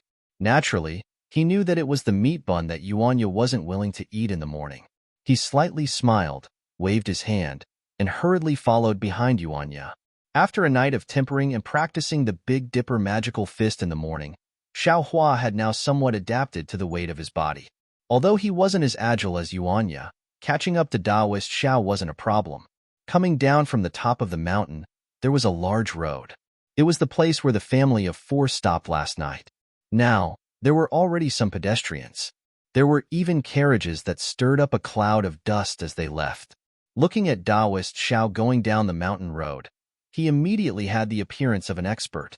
His eyes slightly narrowed, and from who knows where, he took out a horsetail whisk. One of his hands was placed in front of his chest, while the other hand was swinging the horsetail whisk from time to time. His mouth was muttering, "Give advice on marriage, give advice on confusion, divination to dispel the bloody light." This? Xiao Hua was originally leisurely walking behind Yuanya. When he heard Taoist Zhao's strange words, he almost lost his footing and fell into the dust.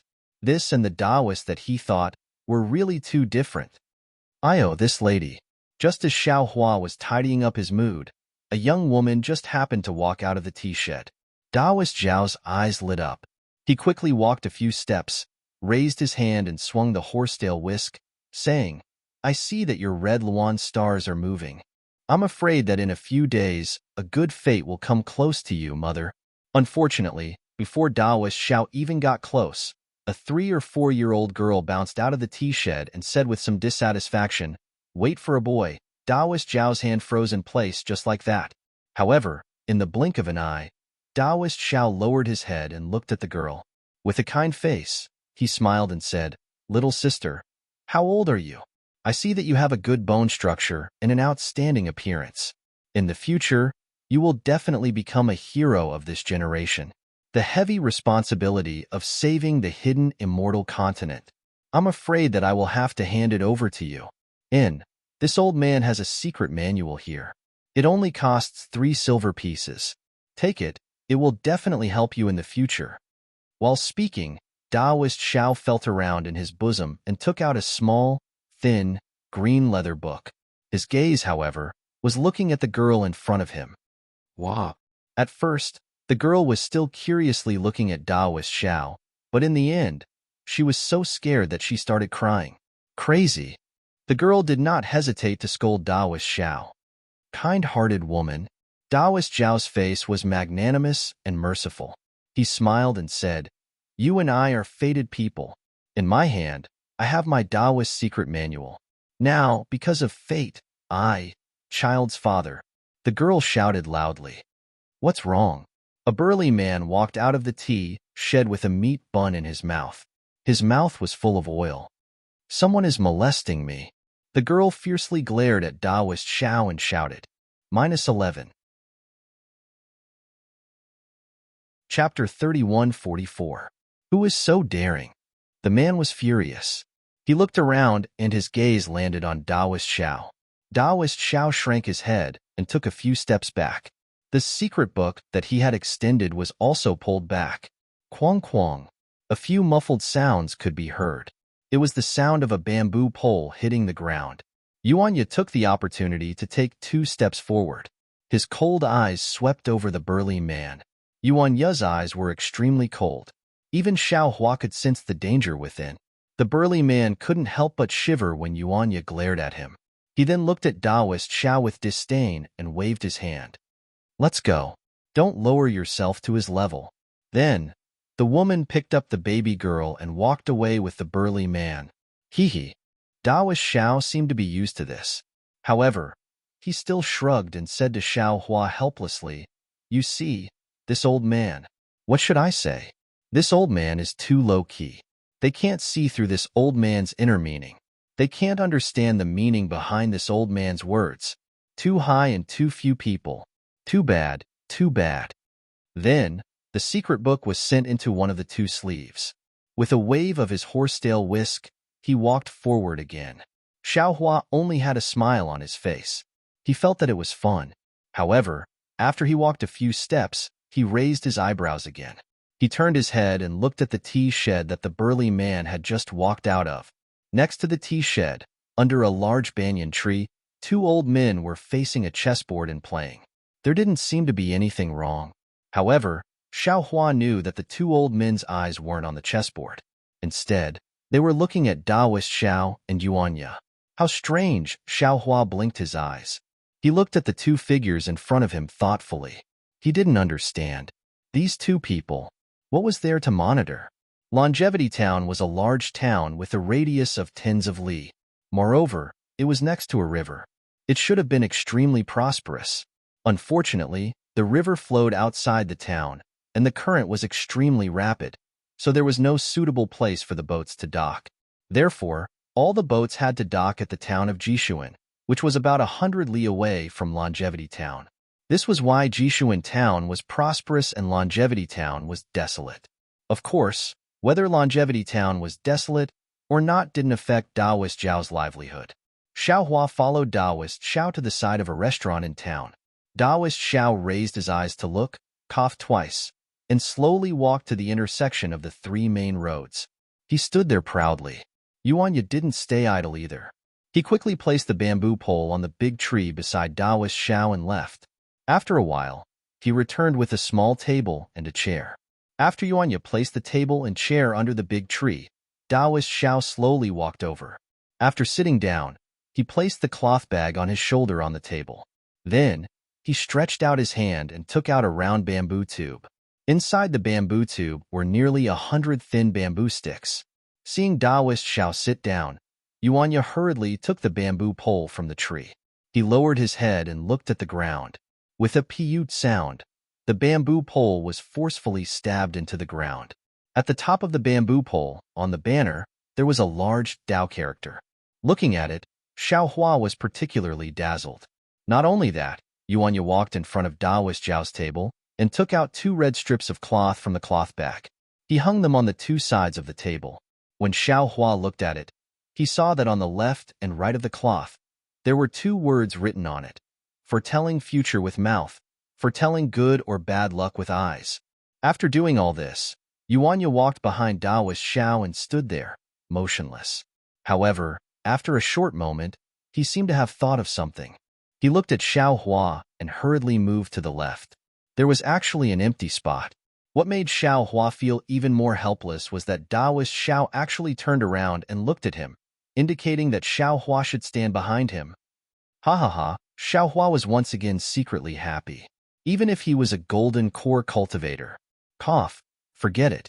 Xiaohua only thought about it for a moment. With a smile on his face, he walked behind Daoist Xiao and stood there obediently. At this time, it was already close to noon. There were many people on the road. There were men and women, old and young. There were also some scholars holding books in their hands. There were also some wearing martial arts clothes and weapons in their hands.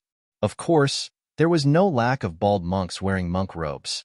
They were chanting some unknown scriptures. Their gazes were either hostile or disdainful as they swept past Xiaohua and the other 2. Xiaohua stood there. He was different from Yuanya.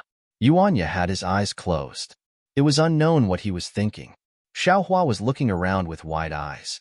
This was a fork in the road. It seemed to be a lively place in Longevity Town. There were all kinds of shops on the 3 roads. There were grocery stores, cloth stores, shoe stores, grocery stores, and so on. As long as it was something that could be used by ordinary people, it seemed that it could be bought in the shops on the street. Xiaohua had been in Xiaoyu continent for dozens of years. Although he had been to many big cities and seen many spirit pill stores and weapon refinement stores, he had never seen these kinds of ordinary businesses. Looking at this lively scene, a kind of distant memory seemed to be slowly awakened. A few familiar faces and even familiar things slowly emerged. Not bad. Luzhun, a small town. Xiaohua's eyes were already filled with hot tears. Similar to Longevity Town, there was a story of a hero saving a beauty. Unfortunately, these faces and things were only vague. No matter how hard Xiaohua tried, he couldn't recall them clearly. Humph! It must be the doing of the Almighty who sealed this Zhao's soul. Xiaohua sneered. Wait until this Xiao finds an opportunity to break this seal. Then, everything from before will be known. However, the resentment in Xiaohua's heart didn't stop the desire in his eyes. Xiaohua's eyes wandered around the street. He really wanted to find his own story from here. Gurgle, gurgle. A sound fell into Xiaohua's ears. Xiaohua looked down and saw that Daoist Xiao, who was sitting behind the table, was now somewhat restless. His butt was vigorously twisting on the chair, but his eyes were occasionally glancing at the restaurant that was only a few dozen feet away from the table. Not only was there the aroma of wine and meat drifting over, there were also many people in bright clothes going in and out. Yeah, Taoist Xiao couldn't help but speak. Yes, master. Yuanya opened his eyes and lightly replied. Go to the bun shop and give master 2 buns on credit. Taoist Xiao instructed. Remember, I want pork and onion buns. Yes, Yuanya didn't say anything else and went. Xiaohua, you're hungry too, right? Taoist Xiao asked in a low voice. I'm fine. Xiaohua replied with a smile. This one's appetite is small, so I'm not hungry for a day after eating some. Ah, that's great. Taoist Xiao said with some envy. This old man always feels like I can't eat my fill. In a while, you can eat one of the 2 buns. This old man will eat the other one first to fill my stomach. When we have a business, this old man will treat you to the Shun restaurant. Yes, thank you, master. Xiaohua naturally saw the name of the restaurant that was next to them. Shu, keep a low profile. Don't call me master, call me Taoist Xiao. Taoist Xiao hurriedly said in a low voice. Yes, thank you. Taoist Xiao. Xiaohua nodded. At this moment, there was chaos on the street. A noisy voice came from afar. Quickly, quickly, the monster is here. The monster is here. Oh. Xiaohua's ears were sharp, and he had already heard it. He unconsciously looked over. About 300 meters to the right, although the street was in chaos, it wasn't the kind of panic and fear that Xiaohua had imagined. Instead, it was a kind of chaos where people were hiding and watching the fun. The street that was originally bustling with activity became even more lively. Everyone was hiding, making way in the middle of the street. Even more people ran to the shops on the street. There were even some people who actually poked their heads out from the 2nd and 3rd floors of the tea houses and restaurants. As expected, it's the hidden immortal continent. It's different from Luzhan or Xiaoyu continent. Xiaohua looked at all of this and sighed in his heart. It seemed like he could never see the end of the 100 forms of the world. Not long after, from the middle of the street in the distance, an ugly brawny man with a height of 2 zhang walked over. This burly man's skin was coarse, and there was only one eye on his huge head. 2 emerald green tongues would stick out from the gaping hole that resembled a mouth from time to time. Although this brawny man was wearing a silk robe and looked like a human, under that robe, there were thick feet and a long tail sticking out. It was very obvious. The brawny man's single eye looked left and right, as if he didn't understand the reaction of these people. His curled tail was still casually swinging behind him. Humph, evildoer. Taoist Xiao stood up at an unknown time. He looked at the brawny man and coldly said, If someone is willing to pay money, this old man will suppress him right now. Xiao Taoist master's voice was very loud. Not only did Xiaohua hear it, but the people around him also heard it. Unfortunately, Xiaohua was the only one who paid attention. The others seemed to have turned a deaf ear. Naturally, they wouldn't give him any money. In the time it took to brew a cup of tea, that brawny man walked away. No one knew where he went, and the whole street returned to its calm state. Taoist Xiao sighed and sat down. It was obvious that he was a hero who had no place to show his skills. Master. At this time, Yuanya came back. However, he didn't have a meat bun in his hand. There was only a teacup filled with orange tea. The lady boss of the bun shop didn't give Disciple credit, so Disciple could only ask for a cup of tea from the tea stall for Master. Why didn't she give us credit? Wasn't the previous debt already settled yesterday? Taoist Xiao was somewhat flustered and exasperated. How could they treat this old man like this? The lady boss said. Yuanya didn't care about Taoist Xiao's feelings at all. He honestly replied, We owe 20 copper coins. It has already been half a year. She asked for it countless times but still couldn't get it back. In the past, she could not give us credit. She was afraid that we wouldn't pay her back even a single copper coin in anger. Now that it's finally settled, she won't give us any more buns on credit. She's afraid that she won't be able to sleep well in the future. Damn it, your hair is long and your knowledge is short. Taoist Xiao stomped his feet and fiercely said, Look at how imposing this old man was when he was the king of the country. Now, it's only because I want to live longer that I changed my cultivation to immortality. Wait until this old man becomes an immortal, then it will be too late for regrets. -11. If you stay a bit longer, this old man will beat you up. Ba, just when Xiao Hua was frowning, a Buddhist chant came from behind him. Although Tanyue is not a monk, you still have to listen to my Buddhist teachings. You have to treat people kindly. No matter what, this is still a Taoist friend. Like this old man, he is also a monk. How can you beat him up just like that? Oh, so it's Monk Mingyu. When the shop assistant heard, his face immediately changed. He hurriedly saluted behind Xiao Hua and said with a smile, "Sir, how come you have time to come to this secular world today?" Xiao Hua turned around and saw a fat white monk wearing a monk's robe standing behind him with a small alms bowl and a monk's staff in his left hand. He had a smile on his face as he stood behind him. Chapter 3146.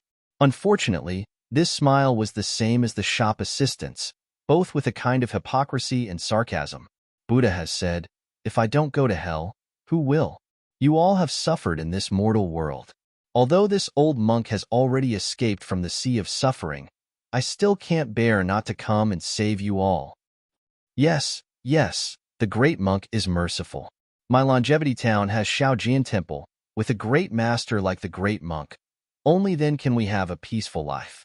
Those demons and ghosts don't dare to disturb us. The shop assistant's mouth was sharp, and now it was like a lotus flower blooming from his mouth. Hearing this, Xiao Hua was flabbergasted. The great monk must already be thirsty, please. Another shop assistant hurriedly bowed and said, "Please come to my humble store to serve tea." This Zen Master Mingyu's face showed an awkward expression. This old monk still has to rush, however. Without waiting for the monk to finish, a similarly fat shopkeeper immediately rushed out of the grocery store and shouted, Zen Master, please come quickly. Last month, when I went to Shaojin Temple to worship Buddha, I didn't receive any guidance from the great monk. Now that you've come, you must stay in my humble store for a while. This little one here has the newly arrived daughter tea from Chanu country. It was picked by a young chick who was less than 16 years old. It's this year's new tea, just right for the great monk's status. Moreover, this little one has already prepared everything for next month's visit to Shaojian Temple. Facing the enthusiasm of the grocery store owner, Zen Master Mingyu was helpless. That fat hand pulled on his robe, he couldn't break free. He could only reluctantly say, "This old monk will only stay for the time it takes to brew a cup of tea, please, please." Seeing Zen Master Mingyu relent, the grocery store owner was overjoyed. He hurriedly extended his hand to invite Zen Master Mingyu into the store. Zen Master Mingyu turned his head and asked Xiao Hua with a smile, "This fellow immortal clearly looks unfamiliar. Are you a traveling Taoist from outside? Do you want to go in with this old monk to taste the tea?" Seeing Zen Master Mingyu's flaunting expression and the grocery store owner's disdainful gaze, how could Xiao Hua go in with them? He smiled. He wouldn't lower himself to the same level as these people. He waved his hand and said, "Forget it. How can the tea of the secular world enter this old man's mouth?" After saying that, he walked away. Fiske. Zen Master Mingyu naturally wouldn't speak. The grocery store owner sneered and said, "I've seen many traveling Taoists like you." He was not even comparable to ordinary beggars. Beggars could at least bow and kowtow. Taoist Xiao from Jiangshao Temple can still. At this point, the grocery store owner suddenly stopped talking. Looking at Monk Mingyu's displeased expression, he hurriedly smiled and said, "Of course, Xiao Taoist is just a wild fox Zen from some Taoist temple. It can't be compared to Master's boundless Dharma." Hee, fellow immortal Xiao, let's not talk about it.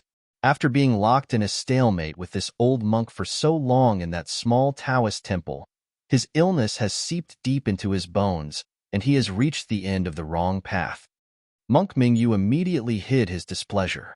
He looked at Xiao Hua's disappearing figure with pity and said, "But in this world, there are many people like that immortal friend just now. They have just stepped onto the wrong path, like a lost lamb. I can't bear to see them go further and further away. I always want to give them a reminder or a warning. Grandmaster is an expert. This little one admires you." The grocery store owner had a pious expression and respectfully welcomed Monk Mingyu into the store to serve him tea.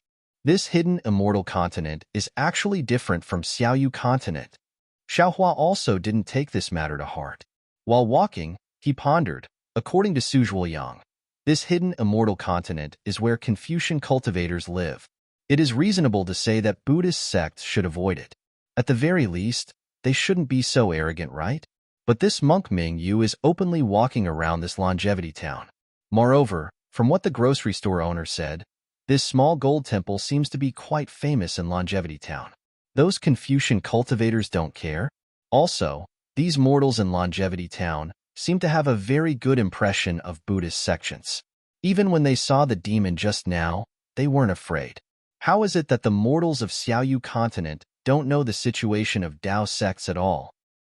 It really is like the saying, the great Tao is 3,000, not only for Tao sects, but also for Buddhist sects, Confucian cultivators, Tao sections. Even that demon seems to be within the great Tao. Xiaohua understood. What Buddhist sects emphasize is to enter the secular world. In this secular world, one can see through the secular world and comprehend the good fortune of Buddhism. But what about Confucian cultivators? Thinking up to here, Xiaohua stopped. He looked at the few children who were playing around and smilingly went over to ask. Xiaohua naturally didn't know where those Confucian cultivators were, but when the slightly older child heard Xiaohua ask where there were scholars, he immediately became excited. He smiled and pointed to the east of Longevity Town, saying that it was inside Longevity Academy. Moreover, these children weren't afraid of strangers. They actually wanted to pull Xiaohua's hand and bring him over. However, when Xiaohua heard the children say that they were going to walk for an hour, he immediately waved his hand and gave each of the children a spirit jujube that didn't have enough spirit qi. Then, he turned around and walked back. He came out under the guise of buying steamed buns on credit. If he really went back for an hour, Taoist Xiao would really think that he had left. After turning the corner, there was a place that sold rice. There weren't many women going in and out, each of them carrying bamboo baskets or cloth bags. Xiaohua's eyes lit up. He immediately had an idea. He looked around and walked to the side of the store. He found a shabby cloth bag, and with a wave of his hand, some rice seeds fell into the bag. Then, he leisurely walked in. Not long after, Xiaohua came out with half a string of copper coins in his hand. There was a satisfied smile on his face. Actually, not all of Longevity Town's residents are like the owner of a grocery store. Xiaohua looked at the street in front of him and laughed in his heart. The owner of this rice shop didn't wait for this Xiao to open his mouth and immediately asked for some rice. Even if he accepted the rice, he still gave a few extra copper coins. Looking at those children just now, this world isn't as bad as this Xiao thought. Soon after, Xiaohua started walking again. He didn't go back the way he came. He still wanted to see more of Longevity Town's situation. Unfortunately, Xiaohua still underestimated his sense of direction. After walking for half a cup of tea's time, he saw that there were fewer people on the street, more trash on the roadside, and even fewer shops on the street. I'm really successful. Xiaohua's gaze swept over the distance. It seemed to be where people lived. He sighed and was about to release his soul sense. At this time, a pa-pa-pa-pa sound rang in his ears. Following this sound was a low moaning sound, and there were even sounds of begging for mercy. These sounds were extremely soft, but in Xiaohua's ears, they were extremely clear. Oh! Xiaohua was astonished. He scanned with his soul sense and couldn't help but frown. Thinking for a moment, Xiaohua walked across the street and entered a shabby door. He then passed through several deserted courtyards and arrived in front of a small courtyard. This courtyard was several zhang in size. There was a pile of unknown junk in the courtyard. A crooked tree that was about to die was standing in the corner of the courtyard under the scorching noon sun. At this moment, a young boy was tied to the crooked tree. Beside him were two strong men in their 30s. Their chests were open, revealing their chest hair and fat flesh. They held a stick as thick as a thumb in their hands. They were hitting the boy's head, face, and body with the stick one after another. The pa-pa sound, the low moaning, and the begging came from the boy's mouth.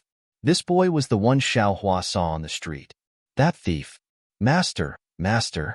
Without waiting for Xiaohua to enter the courtyard, An even weaker voice came from the shabby house in the courtyard. I beg you, spare my big brother. He hasn't eaten in 2 days. In order to treat my illness. Ha ha ha, so it's like this. Without waiting for the voice to finish speaking, an arrogant voice called out, I was wondering why Lu Guer was giving us so little money these days. So it was all given to you, this little wench?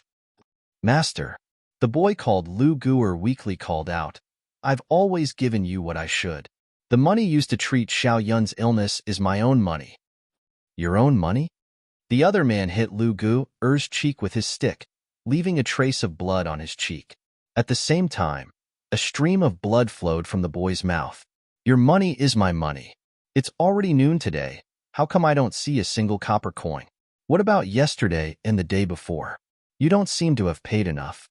If you have money to treat this wild girl, why don't you give it to me? Xiao Yun isn't a wild girl. She's my little sister. The boy coldly snorted and endured the pain. She's just a bastard picked up from Liaojiang. You still dare to lie to me and say that you're looking for your little sister. The man who hit the boy was still angry. He used all his strength to hit the boy and scolded. I didn't want to make it clear. I'll wait for you to raise her, then I'll sell her to a brothel. However, seeing how sick she is now, I'm afraid she won't be able to live for long. Third brother, why don't we? Gigi. The other man very lasciviously laughed and scolded. Second brother, how can you bear to lay your hands on such a weak and petite girl? Besides, she doesn't have any taste. What do you know? That man threw the stick in his hand to the ground. Uncle. Brother Lu yelled. Xiao Yun is only 8 years old. Please let go of her. She's still very young. Xiao Hua was standing outside the courtyard listening. At this time, he couldn't hold back anymore and kicked open the half-closed door. With a bang, the door was kicked flying. Who? The two large men were greatly alarmed. When they turned around and saw that it was only an 18-year-old youngster, they unconsciously put down their guard. Especially Xiao Hua's shoddy Taoist robe, which completely concealed his jade-like elegance. Where did this wild Taoist come from? You don't want to live anymore? The fat on second brother's face trembled as he scolded. This Taoist master, quickly leave, quickly leave. Lu Gu didn't mention that Xiao Hua had bumped into him earlier. He thought that Xiao Hua was looking for him to give him bad luck, so he anxiously shouted. Chapter 31:47. Since you're here, where are you going? Old San laughed. Brother Lu went and a little Taoist came. Isn't this perfect?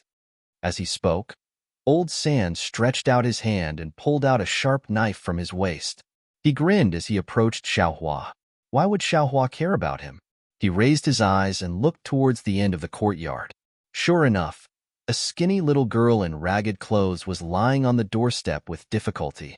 She raised her little head with difficulty, and on her somewhat filthy little face, there was actually an indescribable beauty. Woo!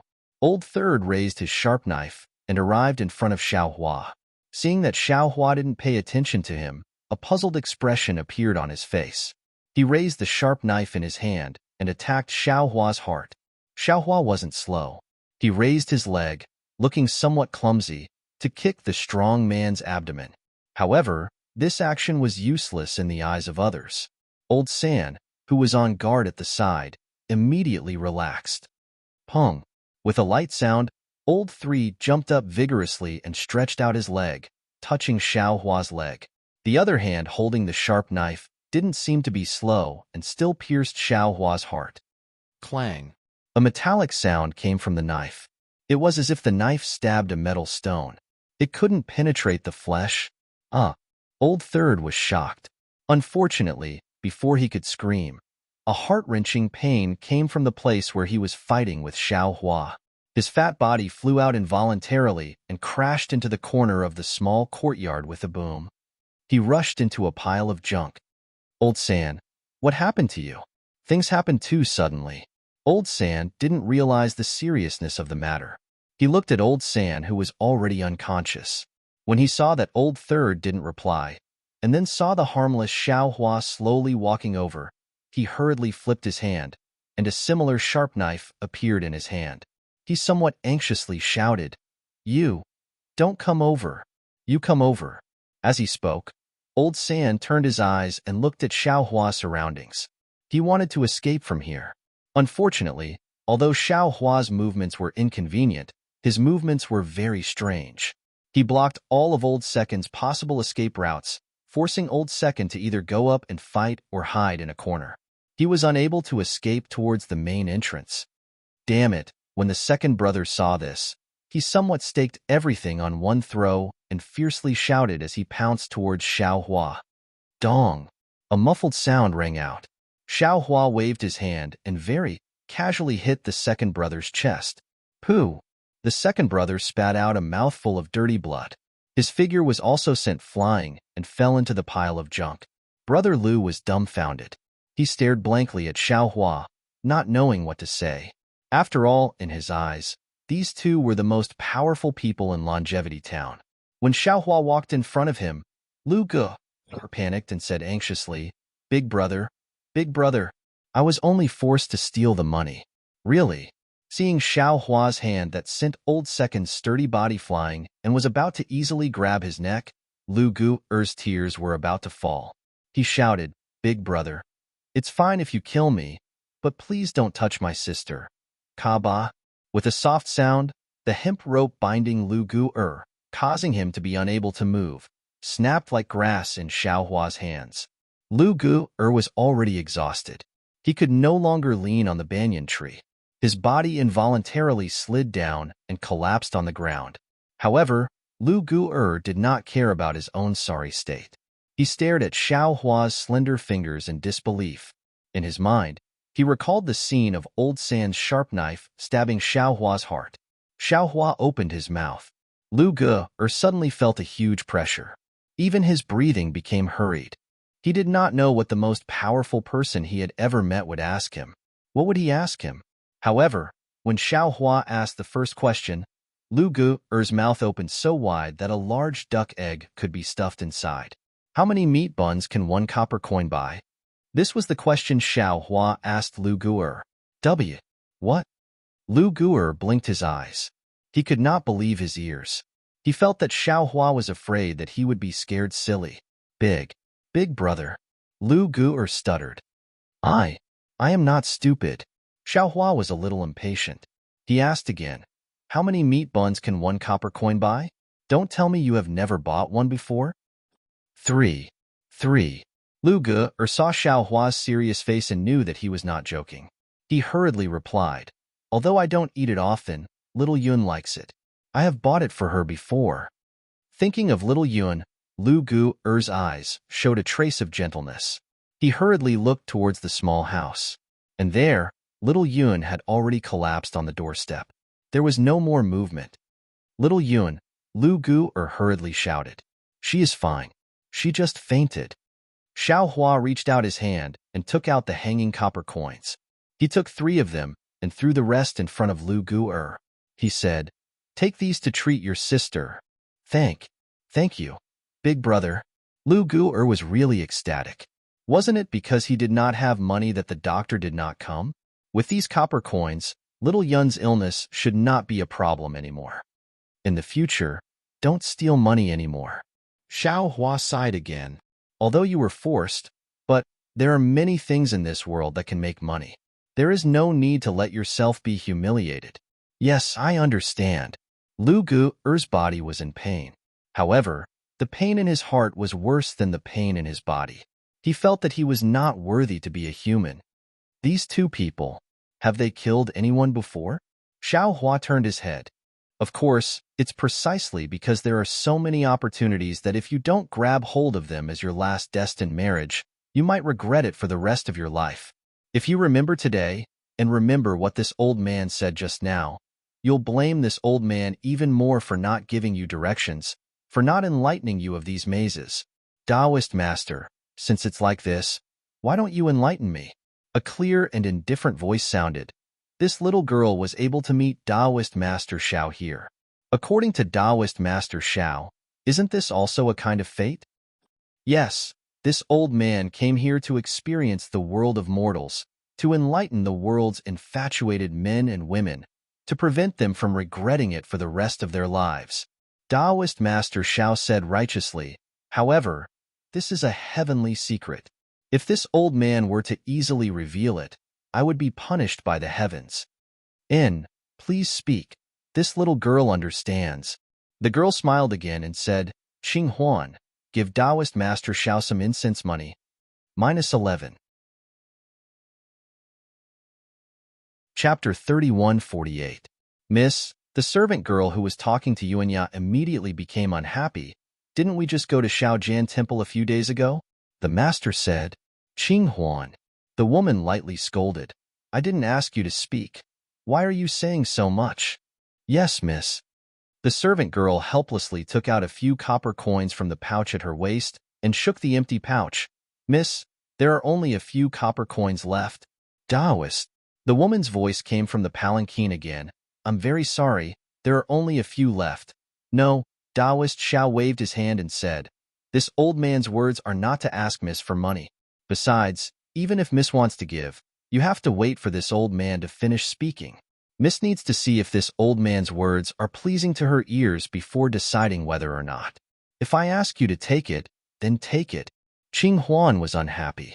It seemed that when she talked to Yuanya wasn't too enthusiastic. Following which, Qing Huan threw the few copper coins on the table. Papa, seeing the few copper coins fall, one of them rolled on the table and actually fell to the ground. Taoist Xiao was very embarrassed. He wanted to take it, but he didn't want to squat down. Taoist Xiao, your steamed buns are here. Xiao Hua just happened to walk closer with a smile. He bent down to pick up the copper coins and put them on the table together with the oil bag.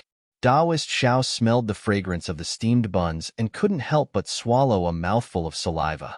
Although it was very hidden, the squirming in his throat couldn't be hidden from Qing Huan, who was nearby. The girl couldn't help but curl her lips. Taoist Xiao, this little girl won't delay your meal. The voice in the palanquin sounded again. This little girl didn't bring enough money today, so these copper coins can be considered as a deposit. When you have time, you can come to Jindong's Hao family. This little girl will listen to Taoist Xiao's guidance again. After saying that, she ordered, Qing Huan, call the sedan bearers to move the palanquin. Yes, miss. Qing Huan answered and hurriedly called the 4 strong men who were sitting under the shade of a tree to lift the palanquin and hurriedly left. Humph! Taoist Xiao glanced at Xiao Hua and said angrily, you don't come back earlier or later, always interrupting at the most crucial moment. However, while he was complaining, Taoist Master Xiao had already put the copper coins into his cloth bag. He even took out a meat bun from his oil bag and took a big bite out of it. Seeing Taoist Xiao eat the meat bun, Yuanya also took out his leftover meat bun and hesitantly handed it to Xiao Hua. Seeing Xiao Hua smile and shake his head, Yuanya didn't say anything else and carefully ate it bite by bite. The 10 meat buns were quickly devoured by Taoist priest Xiao, and Yuanya's bun was still in its last bite. Taoist Xiao was embarrassed. He burped and let out a long sigh. He took out a copper coin and threw it to Yuanya. Yeah, go buy some buns. Then, I'll make some tea for master. Yes, master, Yuanya replied almost invariably. He quickly took the copper coin and walked away. Where did you get the copper coins? Taoist Xiao looked at Xiao Hua and burped again. I thought you left.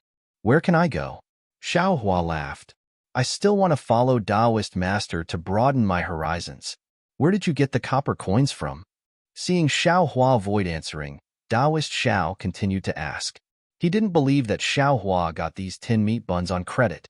Even if I stole them, didn't Taoist Xiao still eat them? Xiao Hua said with a smile. Did you really steal them? Taoist Xiao's face changed, and his tone became cold. Xiao Hua was stunned. He didn't think that his joke would make Taoist Xiao have such a big reaction. He then laughed and said, do you think I'm that kind of person? I can't see through people's hearts. I don't know what kind of person you are. Who knew that Taoist Xiao's words would make Xiao Hua even more shocked? Even if many people seem to be honest on the surface and do things in the name of justice, who knows if they're right or wrong? I used to say that I can see through people's hearts, but even if I can see through them, what can I do? Just like that Hao family's young miss. She clearly wanted to let her sedan bearers rest for a while and avoid the scorching sun. At the same time, She saw that no one came to my table, so she pretended to read my fortune and wanted to give me a few copper coins. Do you think she'll believe this old man's nonsense? Even if you didn't come back, she would find an excuse to leave. She wouldn't let me finish my words. Because of the words she said before she left, if I have any urgent matters and really don't have enough to feed, I can always go to the Hao family to ask her for help. However, even if I can see through her heart, how can I not say those words? How can I not take the copper coins she gave me? This world is full of helplessness. Repent and be saved. Daoist Zhao's words caused Xiao Hua's heart to fiercely jump. He didn't expect that after he left for a while, Daoist Xiao would have such feelings. Moreover, listening to Daoist Zhao's words, he really is a person with a story. Unfortunately, after Daoist Xiao finished speaking, he actually yawned and stretched. He said in a low voice, "Damn it. I fought too fiercely with the bald donkey from Shaojin Temple yesterday. I didn't even sleep well." After he finished speaking, he actually laid down on the table. After a while, he started snoring again. Xiaohua bitterly smiled and walked to the side of the big tree. He leaned against the big tree and also lazily watched Yuanya walk back step by step and eat the meat buns in small bites. As if it was Yuanya's habit, when he ate the last meat bun, he very firmly stopped. He carefully wrapped the bun in oil and put it into his bosom. Then he walked in front of Xiaohua and bit his lips, his gaze firmly fixed on Xiaohua. "Oh, what's wrong, Yuanya?" Xiaohua was a bit stunned. He smiled and said, "Have you taken a fancy to Qinghuan? You want me to ask Daoist Xiao for you? Why didn't you leave?" Yuanya was not amused by Xiaohua's words and indifferently asked. Xiaohua strangely said, "Why should I leave? This hidden immortal continent is so big. Isn't it the same wherever I go? Since it's the same everywhere, why shouldn't I stay here?" "You just left. I thought you left." Yuanya did not care how profound Xiaohua's words were and still said, "I was a bit disappointed in my heart. I felt that I wouldn't be able to see you in the future." Xiaohua blinked his eyes. Listening to Yuanya's words, it was almost a confession. "I somewhat regret that I didn't ask you when you were here." Yuanya did not care about the sudden goosebumps on Xiaohua's body and continued, "Since you are back now, I must ask you." "What question?" Xiaohua was very surprised. He really did not think that Yuanya would ask him such a deep question. "What you said this morning, was it true?" Yuanya stared at Xiaohua and asked word by word, "What did I say?" Xiaohua frowned and asked curiously, "That fist technique you used this morning, can you really teach me?" Yuanya was not discouraged by Xiaohua's question and continued to ask, "This?" Xiaohua was really stunned. What he said in the morning was obviously a joke. He had never taught this Big Dipper God fist to anyone, and he also did not think that Yuanya could learn it. Seeing Xiaohua's hesitation, Yuanya became anxious. However, he was not like an ordinary person. He was able to discern Xiaohua's true thoughts from his hesitation. Yuanya knelt on the ground with a plop, kowtowed, and said, "Master, please teach me the fist technique." "Master? Hee, you get up first, Yuanya." Xiaohua laughed and raised his hand. "Yes, master." Yuanya didn't kneel for a long time like ordinary people. He stood up obediently. "You have a master. I am not your master." Xiaohua waved his hand. "Moreover, I don't intend to accept you as my disciple." "Yes, master." Yuanya still said the same words. Xiaohua shook his head and did not intend to correct this mistake. He only stared at Yuanya and asked, "If you want to learn this fist technique, you must tell me. Why do you want to learn it?" "Why do I want to learn it?" Yuanya was stunned. He scratched his head and said, "If I learn this fist technique, I will be more powerful. Naturally, I want to learn it. Why not?" Yuanya's answer was straightforward, leaving Xiaohua speechless. Looking at Xiaohua, who was lying on the table, Xiaohua really felt that this was Xiaohua's arrangement. "How about this? Tell me about your life experience. Since you want to take me as your master, you should at least let me know about your origin, right?" Xiaohua thought for a moment and said, "Yes, master." Yuanya respectfully said, "Disciple has no parents since childhood. Since I can remember, I have been living with a female wolf in the jungle." Yuanya's experience was very sad, but in Yuanya's words, it was very simple.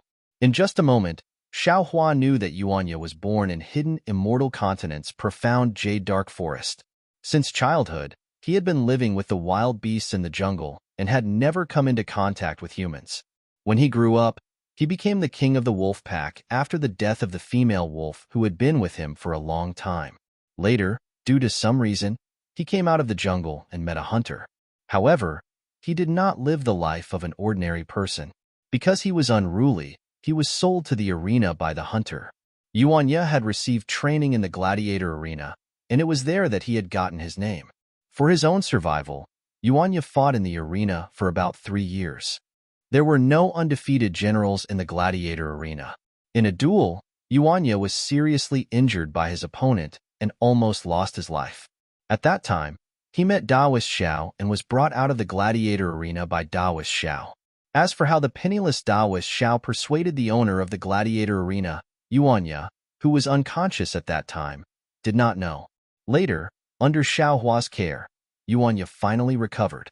After that, he followed Xiaohua and drifted in hidden immortal continent. A few years ago, Xiaohua brought Yuanya to the Daoist temple in Immortal Town. He suddenly had an idea and decided to stay in the Daoist temple. -11. Chapter 3149. Oh, so that's how it is.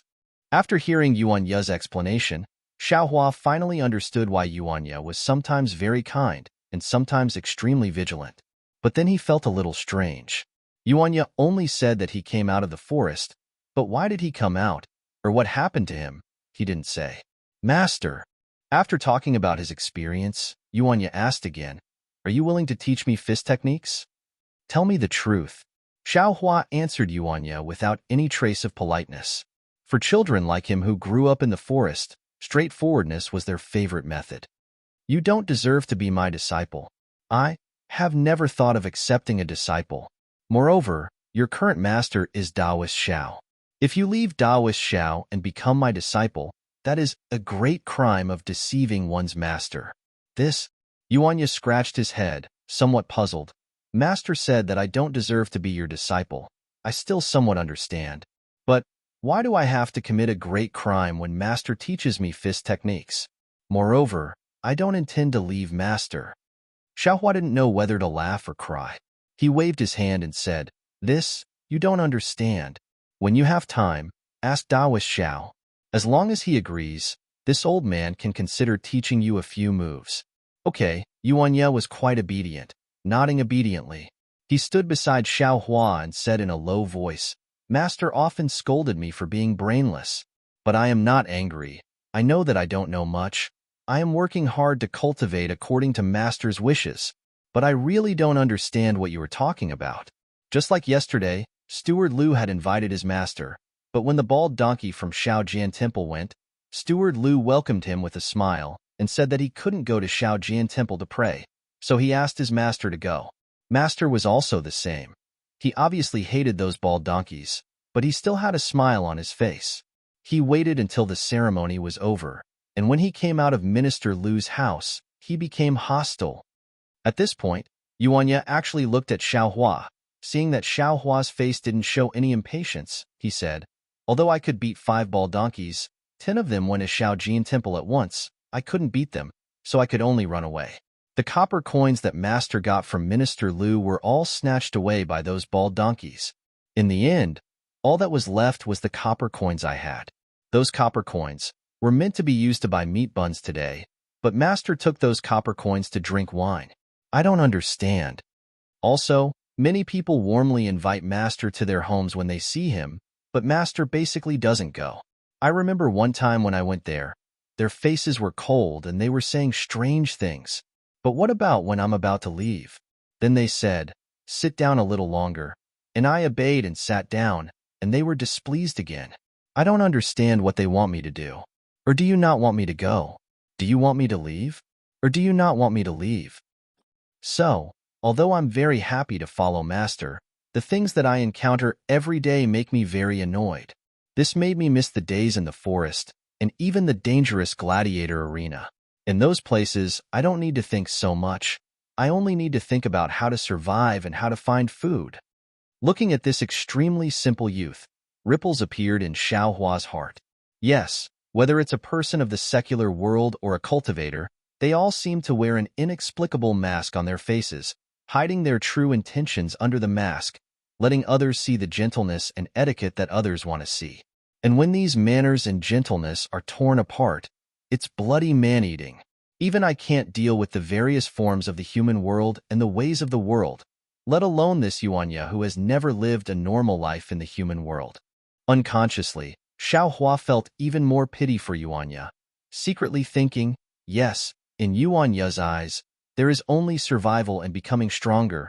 Becoming stronger is for survival. When he saw the Big Dipper God fist, he knew that this was a path that would make him stronger, so he immediately wanted to leave, wanting to live a better life. His way of thinking is very simple. He doesn't have any distracting thoughts like a sect or a master. Thinking of this, Xiao Hua suddenly thought of the Changbai sects by Fei he met in the past, that cultivator who seems to be somewhat despicable, disregarding the outcome of the battle, only putting his own interests at the forefront. Isn't Bai Fei's actions somewhat similar to Yuanya's? It can even be said that they are essentially the same. It's all for survival. Forget it. Xiao Hua sighed. I wonder how Bai Fei, Shi Wuming, Meng Tian, and Ruo Taohong are doing now. Did they go to that place? Suddenly, Xiao Hua's heart skipped a beat. That's right. Since Bai Fei could enter the Changbai sect and cultivate to the foundation establishment stage, why can't Yuanya cultivate as well? Moreover, this Xiao was forced to have no place to hide in the Xiaoyu mainland. Wasn't it because of the Immortal Music sect and the Immortal Ascension Gate? A sect's strength is always greater than a single person. This Xiao can face two sects alone. It's better to lead a sect to face them. Xiaoyu mainland's Fortune Gate. After 100 years of development, did it survive? Or was it destroyed by others? What is Zhong Haoran's fate? Since Zhong Haoran can think of building a Fortune Gate on the Xiaoyu mainland, and he can also create the Heavenly Talisman sect, why can't this Xiao rebuild a Fortune Gate on the hidden Immortal mainland? Xiao Hua's thoughts unconsciously soared. Moreover, in the three mainlands, there are many things to be done for Taoism. Isn't this the time for this Xiao to show off his skills? Also, this Xiao came from the Xiaoyu mainland to the three mainlands through the space meridian. Isn't this karma? Or this Xiao inexplicably came here because the heavens want to borrow this Zhao's hands to revitalize the Dao sect? With the three mainlands as a foundation, and a fortune gate with thousands of disciples, perhaps, Xiao Hua thought of Juxia in disbelief. Can help Juxia accomplish what she wants? Master. Just as Xiao Hua thought of Juxia's beautiful face again, Yuanya annoyingly woke Xiao Hua up. Xiao Hua looked at Yuanya in annoyance and asked, What? Master, what are you thinking about? Yuanya was very curious. You have a very strange smile on your face. Oh? Strange smile, what do you mean? Xiao Hua didn't understand. It's the smile of a fox when it sees a chicken coop. Yuanya pointed out the little fox in Xiao Hua's heart without holding back. Go away, Xiao Hua waved his hand. What does a little child know? Master. Yuanya opened his mouth again. When did I let you call me master? Xiao Hua didn't agree again. Yuanya felt wronged and said in a low voice, You already agreed when I called you master just now. I didn't pay attention just now. Xiao Hua said indifferently, It's not that easy to call me master. First, you have to ask Taoist Xiao. He is your current master. You can only ask me after he agrees. Good. Yuanya was very excited when he heard Xiao Hua agree. He almost jumped up. I will wake master up now. Don't be anxious. It's not a matter of a moment. Xiao Hua waved his hand and looked at the afternoon street. There weren't many people left. Presumably the afternoon heat had made them stay in their houses. Even in the stalls and shops on the side of the street, whether it was the staff or the customers, they were all listless. I also want to know, what did Taoist Xiao teach you? Xiao Hua glanced at Taoist Xiao, who was still sleeping on the table, and asked, This? Yuanya hesitated when he heard this.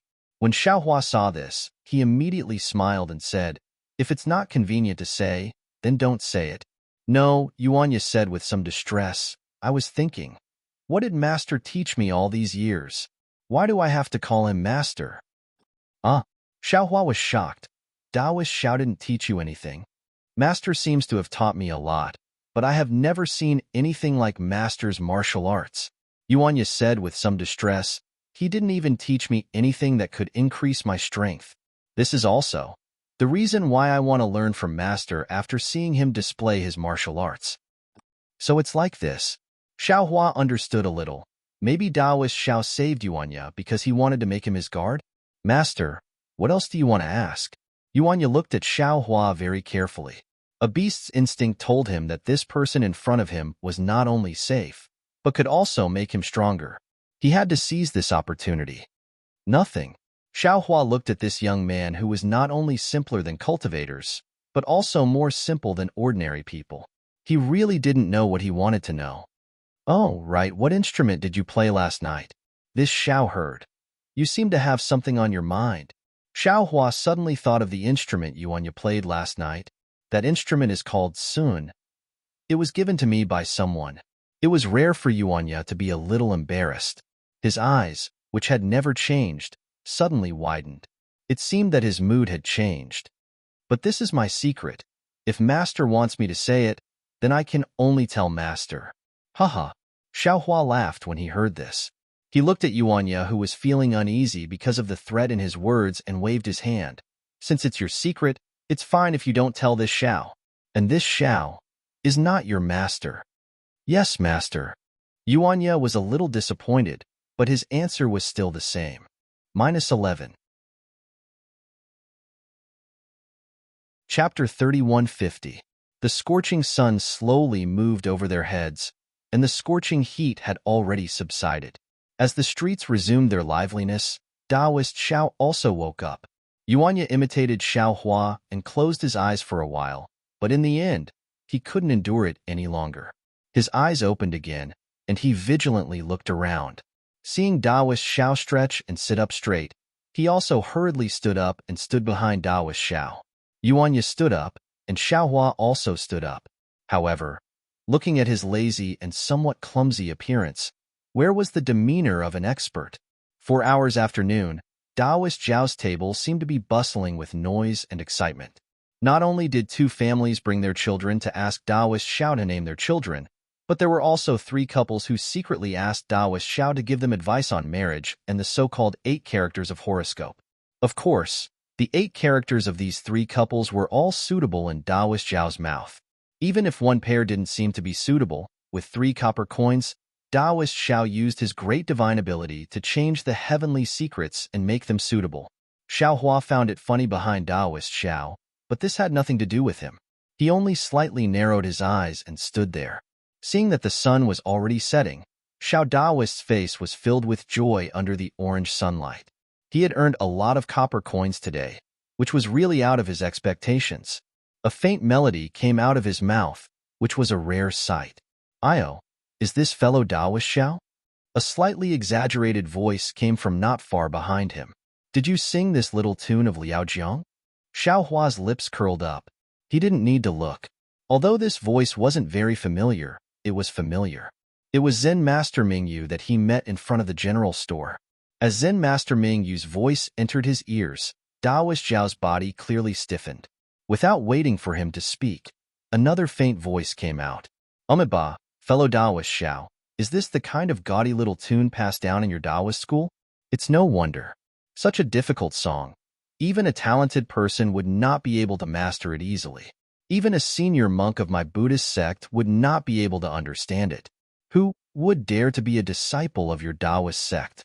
Thinking about it, senior brother Ming, you often lamented to this poor monk that Taoists aren't popular. This poor monk probably knows the reason now.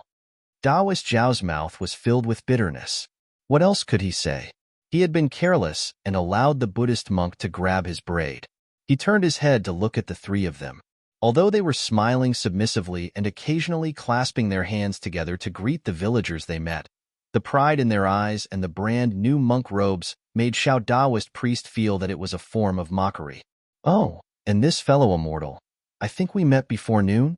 Zen Master Mingyu looked at Xiaohua again and said with a smile, this poor monk sees that you are still young and inexperienced in the world. Don't be deceived by this Taoist. If you have time, I hope you can make a trip to my Shaojin temple and see the brilliance of my Buddhist sect. Immeasurable heavenly Lord. Where are you three fellow immortals trying to deceive the ignorant? How many men and women have you fished up from the sea of sin today? Taoist Master Xiao straightened up and retorted without backing down. Looking at your physiques, they are indeed stronger than I. It's quite suitable for us to fish someone out from this sea of misery. Alas, my Taoist sect emphasizes being detached from the world. I sang a few songs to experience the suffering of the people and also to improve my cultivation. Fellow immortals, it's said that the Buddhist sect emphasizes going ashore, treating the boundless mortal world as a sea of misery. You guys don't rest on the shore, but wander in the sea every day. How can you fish people out from the sea of misery? Could it be that you want to use silver to make boats? As for this fellow Taoist, he has long been a disciple of my Taoist sect. Even if you beat him to death, he won't go and learn any Buddhist doctrine. Xiao Hua heard Taoist Master Zhao's words and couldn't help but laugh. That's right, except for Zen Master Mingyu. The two monks behind him were fat and big, looking like wine sacks and rice bags. If it weren't for the fact that the Buddhist sect's days were too comfortable, how could they be like this? Without waiting for Zen Master Mingyu to speak, the other monks smiled faintly. Even if my Buddhist sect uses silver to make boats in the sea of misery, it's still because my Buddha sacrificed himself. It's 100 times better than your Taoist sect using copper coins to make boats. Even if my Buddhist sect has disciples fishing people out from the shore, it's still tens of thousands of people. It's 1,000 times better than your Taoist sect's 3 to 5 lone men. Taoist Master Zhao's soft spot was obviously poked by the three monks. After being at a loss for words, he coldly said, speaking of lotus flower tongue, I can't compare with the Buddhist sect that only relies on words to save people. However, my Taoist sect has always emphasized cultivation of Tao techniques. If you guys can do it, I don't even need to make a move. This good-for-nothing disciple of mine can also fight 1 against 3. Why don't you give it a try?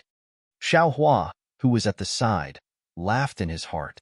He really didn't expect that on the hidden immortal continent, the Taoist sect and the Buddhist sect would actually confront each other like this. Seeing the embarrassment on the faces of the three monks, Taoist Master Xiao was very proud of himself. He didn't know how many times he had fought with the monks of the small gold temple, so he was very clear about each other's strength. He clearly knew that other than Zen Master Mingyu, the other two monks couldn't possibly be Yuan Ye's opponent. Furthermore, how could Zen Master Mingyu fight him on the street? He couldn't win against them with words, so he could only use a challenge to suppress the three of them. Unexpectedly, the three monks suddenly laughed, as if they had seen something very interesting. They looked at each other, then Zen Master Mingyu opened his mouth and said, Fellow Taoist Xiao, is this a challenge from your Jiang Chao temple to my small gold temple? Oh? Taoist Master Xiao had a bad feeling. However, now that the matter had reached this point, there were already a few villagers of the Longevity Town standing on the side. How could he shrink back? Seeing Taoist Master Xiao nod his head, he stiffened his neck and said, That's right, that's right. Does Small Gold Temple dare to accept my Jiang Chao Temple's challenge? Of course, Zen Master Mingyu laughed as if he saw a little lamb falling into a trap. He replied, This old monk will represent my Small Gold Temple to accept the challenge from Jiang Chao Temple. 3 days later, it will be in front of my Small Gold Temple's mountain gate. However, it doesn't need to be 1 against 3. It only needs to be 1 against 1. Why 3 days later? Why not in my Jiang Chao Temple? Taoist Master Xiao hurriedly shouted. Since it is the Jiang Chao Temple that issued the challenge, the time and place naturally will be decided by my Small Gold Temple. This is the custom of the 3 continents. Could it be that Taoist Master Xiao doesn't know? Besides, does Taoist Master Xiao think that your Jiang Chao Temple has a place to show off your martial arts? Zen Master Mingyu replied with some disdain. Fine. Taoist Master Xiao clenched his teeth, not knowing whether to agree or not. However, Xiao Hua looked at Taoist Master Zhao's slightly moving eyes and already somewhat understood what he was thinking. The Small Gold Temple knew of Yuan Ye's strength, yet it still didn't need to fight 1 against 3. Something must have changed in 3 days. Other than running away, what other good plan could Taoist Master Xiao have? Taoist Master Xiao, This old monk will spread this matter throughout Longevity Town.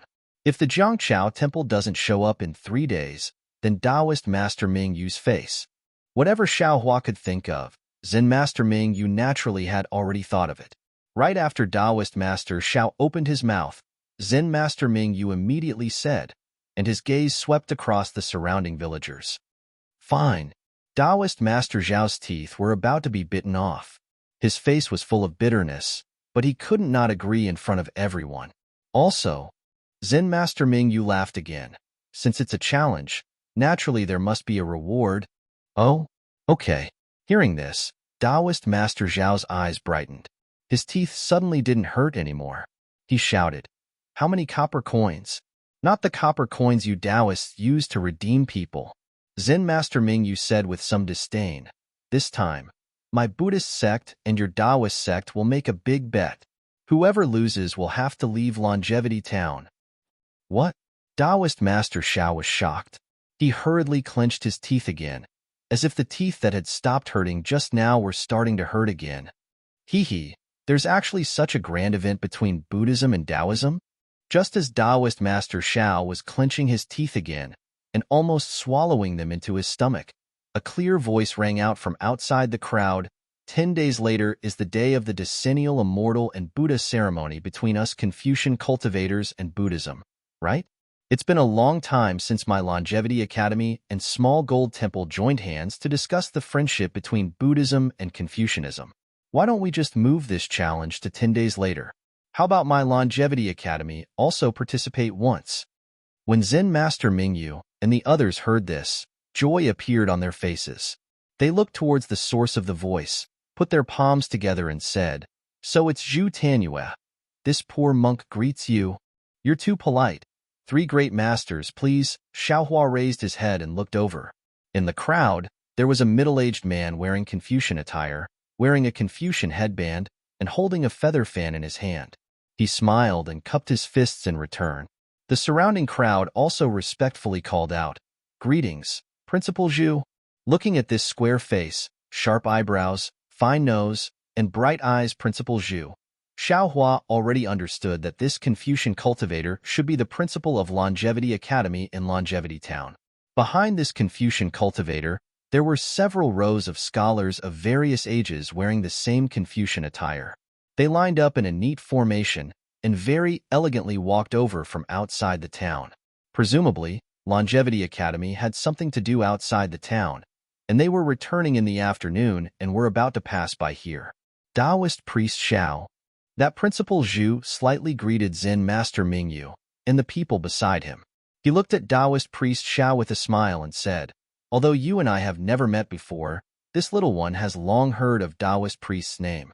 Now is a good opportunity. You won't stop my Longevity Academy from participating in this matter, right?"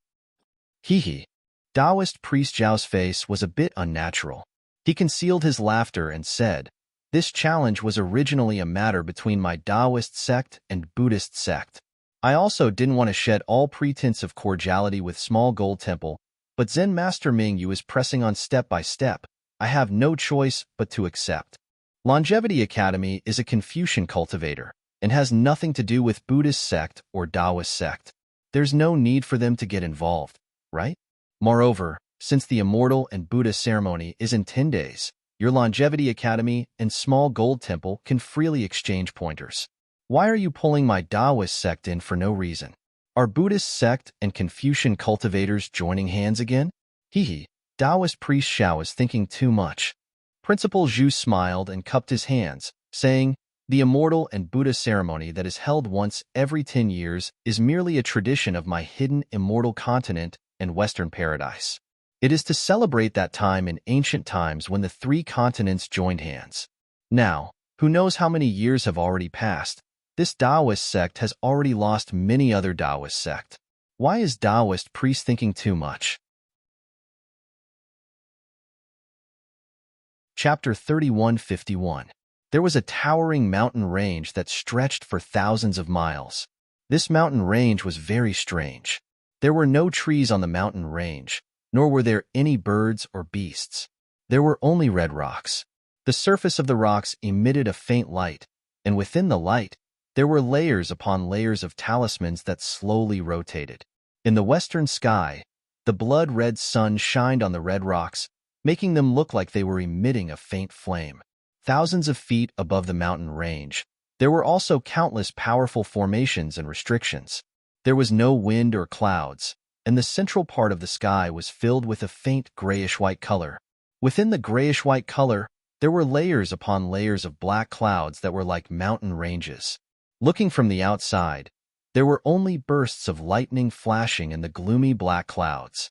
There were also faint sounds of thunder, but if one listened carefully, they wouldn't be able to hear it at all. Even the flashing light was like a candle in the night, disappearing in a flash. At the end of the mountain range was the mouth of a valley that was hundreds of feet wide. The mouth of the valley was also like the top of the mountain range. There was a firm formation that firmly sealed the entrance, and not a single bird or beast could be seen. The powerful fluctuations from the formation spread out without any concealment. However, at this moment, there were thousands of cultivators 100 feet away from the entrance of the valley. They wore different clothes and held different magical treasures in their hands. They stretched from the ground all the way to the sky and completely surrounded the entrance of the valley. All of the cultivators had nervous expressions as they stared at the formation at the mouth of the valley without blinking. The treasures in their hands emitted different lights, as if they had all made ample preparations. As long as there were any abnormalities at the mouth of the valley, countless treasures would fly out and smash into the mouth of the valley. The inside of the valley was not as calm as the outside. The inside of the valley was much more spacious than the outside. It was likely several miles wide. The stone wall inside the valley was different from the stone wall outside the valley. Although it was also made of red rocks and had layers of restrictions, the restrictions here were 10 times finer than the ones outside the valley. Every single rune was covered in fine lines, and those fine lines created wind runes.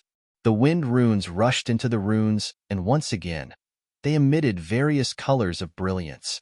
However, this light was covered by a black and red color on the rocks. This black and red color covered the entire walls of the valley, and the thickness was different. Experienced cultivators would know that this black and red color was caused by the blood that had splashed on the walls. Looking into the depths of the valley, the walls of the valley seemed to have been washed by blood. It was a black and red color, and it was very strange. The valley seemed to have just gone through a fierce battle. The air was filled with the smell of blood. The air was rich with the yuan qi of heaven and earth. At this moment, it was extremely violent. From time to time, one could hear the sound of explosions. Small, strong storms suddenly formed and rushed in all directions. Most of them hit the mountain rocks of the mountain range. On the crimson-red mountain rocks, talismans flashed and the storms disappeared without a trace. Even the black and red blood didn't fall. It was unknown how much blood had been spilled on the rocks and how many years this blood had existed for. Not only that, but because of the battle, the space inside the valley had become extremely unstable. From time to time, spatial cracks would appear. Although these spatial cracks only appeared for a short period of time, they were very destructive.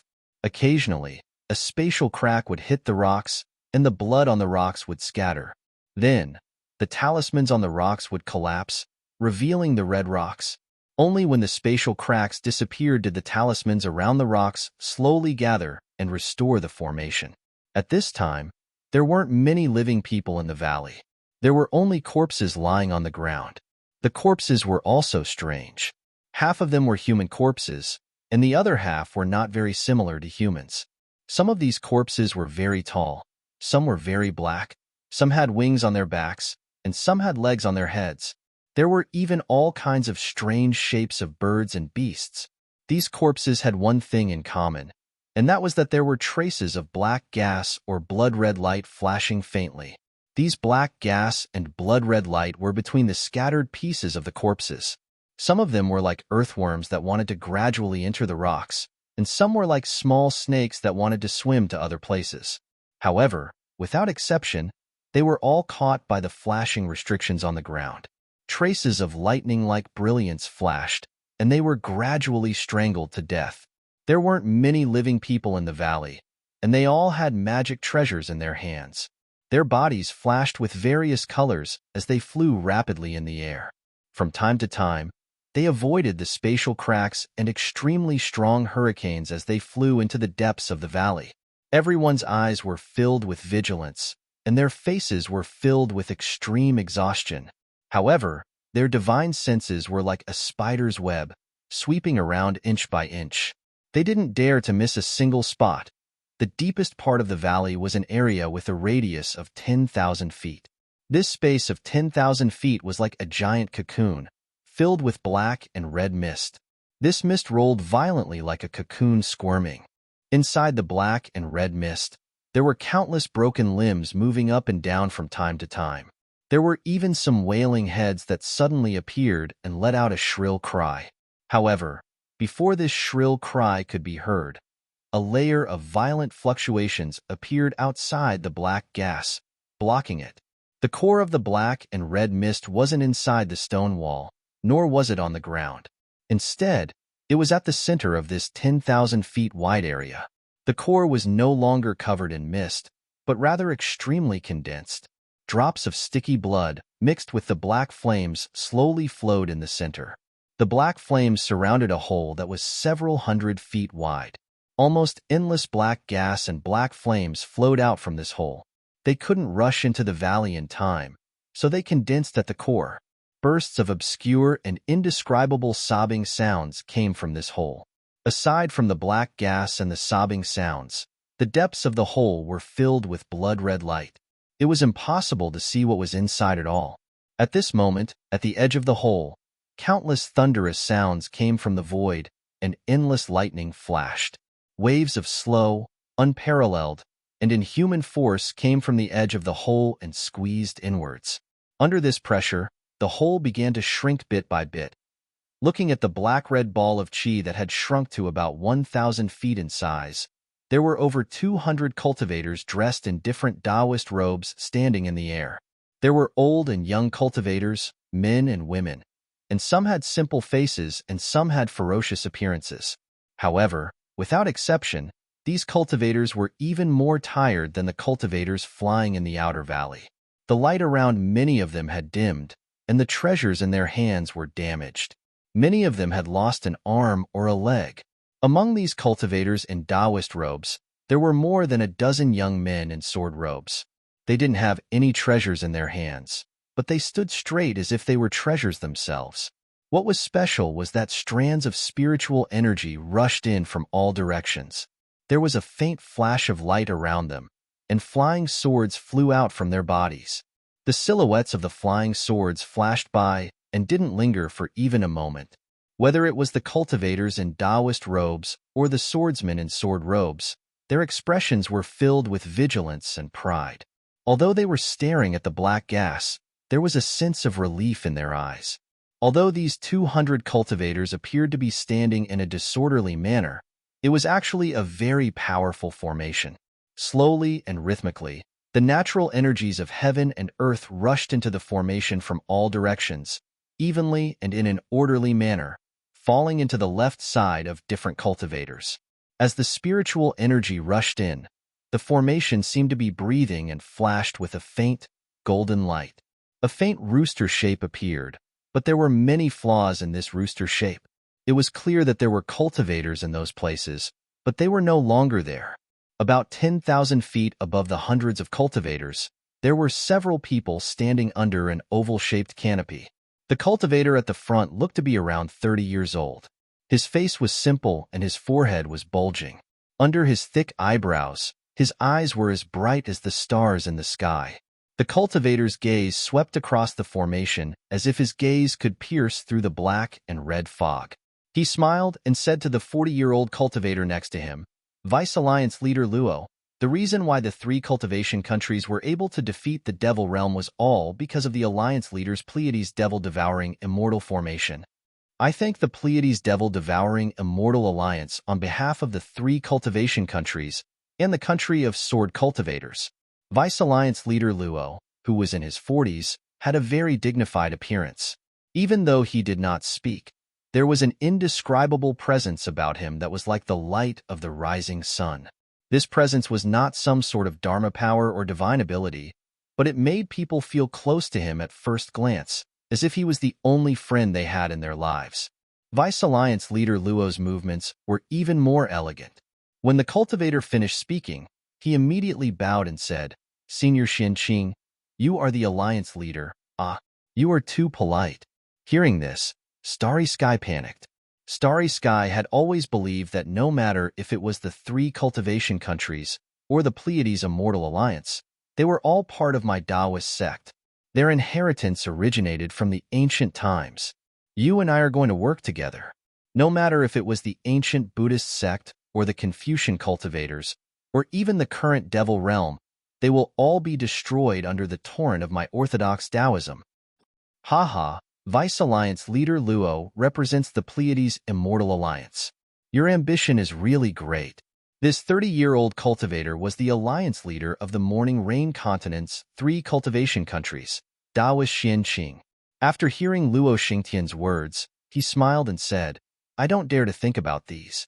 I only want to be able to resist the invasion of the Devil Realm during my time as the alliance leader, protect the demon-resisting valley, and protect the 3 cultivation countries, as well as the country of Huan and other places." At this point, a hint of worry flashed across Taoist Xianqing's smiling face. He opened his mouth, wanting to say something, but hesitated. -11. Chapter 3152. How could Luo Xingtian not see it? He hurriedly smiled and said, "Senior Xianqing, we have already won the battle in the demon-resisting valley.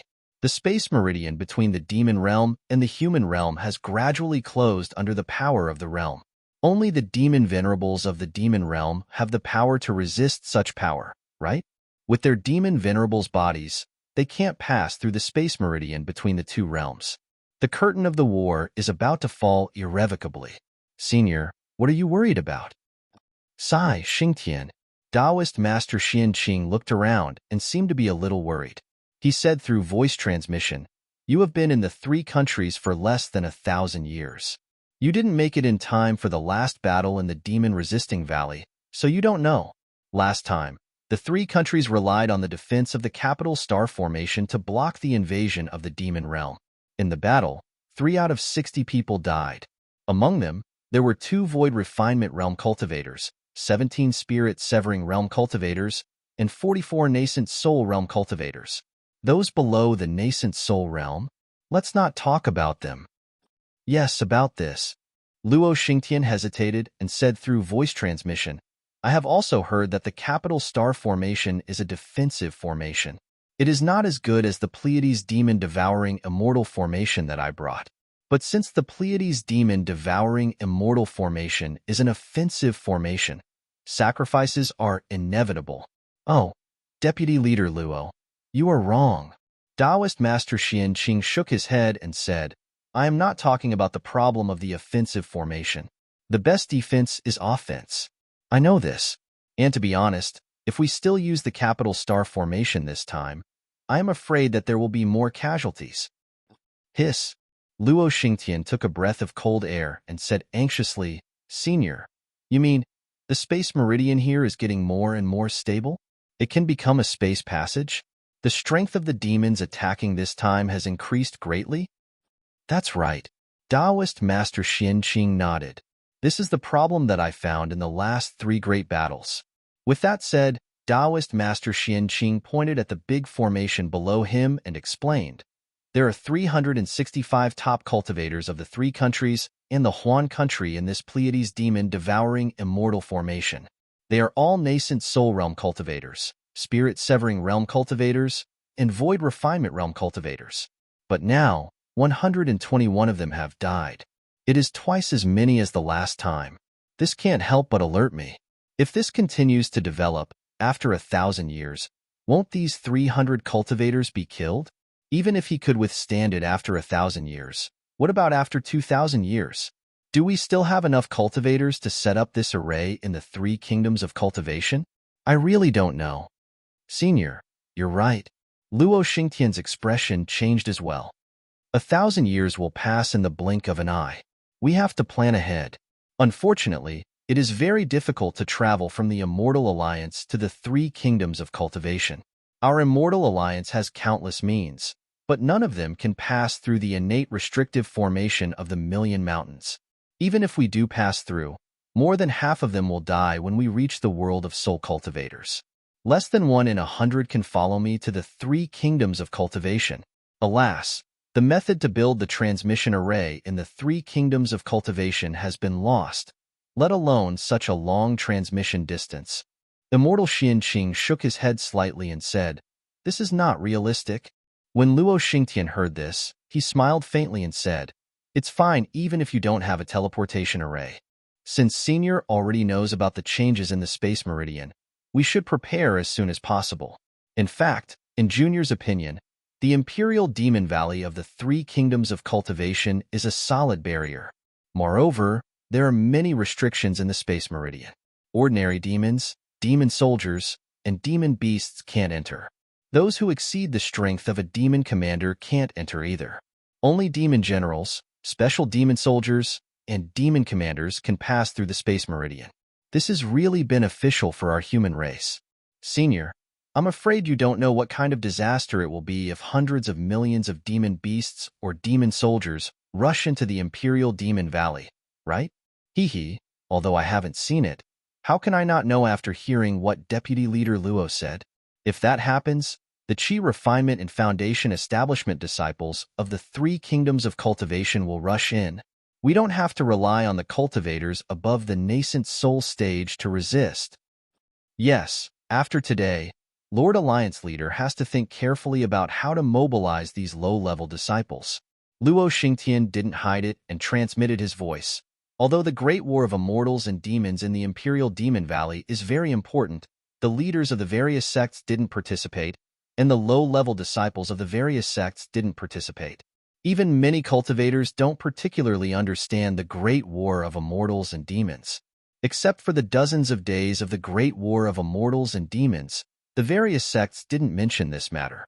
This is not good for the future war situation. Indeed, Taoist Master Xianqing nodded.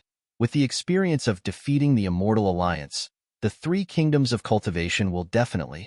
Not good.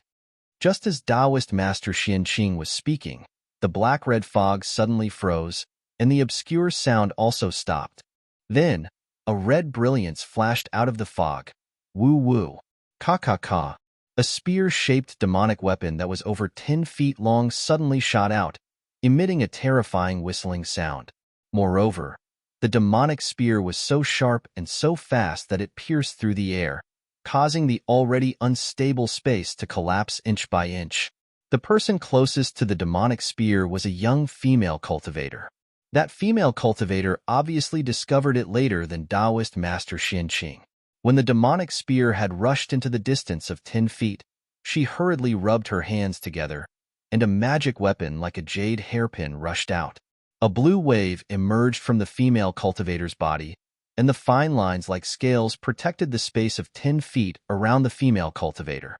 However, before the demonic spear could hit this layer of protection, the collapsed space fluctuations had already rushed close. With a crisp ka-ka-ka sound, the scale-like ripples produced even finer cracks. Boom! A loud sound rang out, and the jade hairpin was immediately broken under the impact of the demonic spear. The female cultivator's face changed greatly, and her figure flashed, wanting to teleport out. However, the space around her was shrouded by the demonic spear, so how could she teleport? Swoosh swoosh. A sharp sound rang out, and the female cultivator's protective magic weapon was broken. The flesh on her left arm instantly disappeared, and the demonic spear whistled past her. Alas, one force breaks 10,000 techniques. Taoist Master Xianqing's heart relaxed when he saw that the female cultivator only had her left arm broken. He sighed and said, "Changbai Sec's Fairy Li Yu has escaped a disaster. Fairy Li Yu has already reached the early stage of void refinement," Luo Xingtian next to him said with a smile, "but the one who threw the demonic spear should have the cultivation of a devil monarch. This guy can't pass through the space meridian, so I'm afraid he will use the demonic spear to vent his anger. This is probably the last blow before the space meridian closes." Yes, it should be so. Taoist Master Xianqing looked again. At this time, The entire great array was flashing with golden brilliance. Layers of protection appeared in front of the demonic spear out of thin air.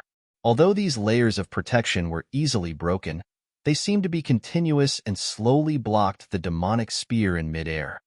Clang! Two sword sounds rang out, and a huge red sword that was also 10 feet long appeared in midair. With a boom, it slashed the demonic spear. Waves of chi surged from the demonic spear, shaking the brilliance of the great golden array. In the middle of the demonic spear, traces of black chi flickered, and thousands of fine cracks appeared in the space.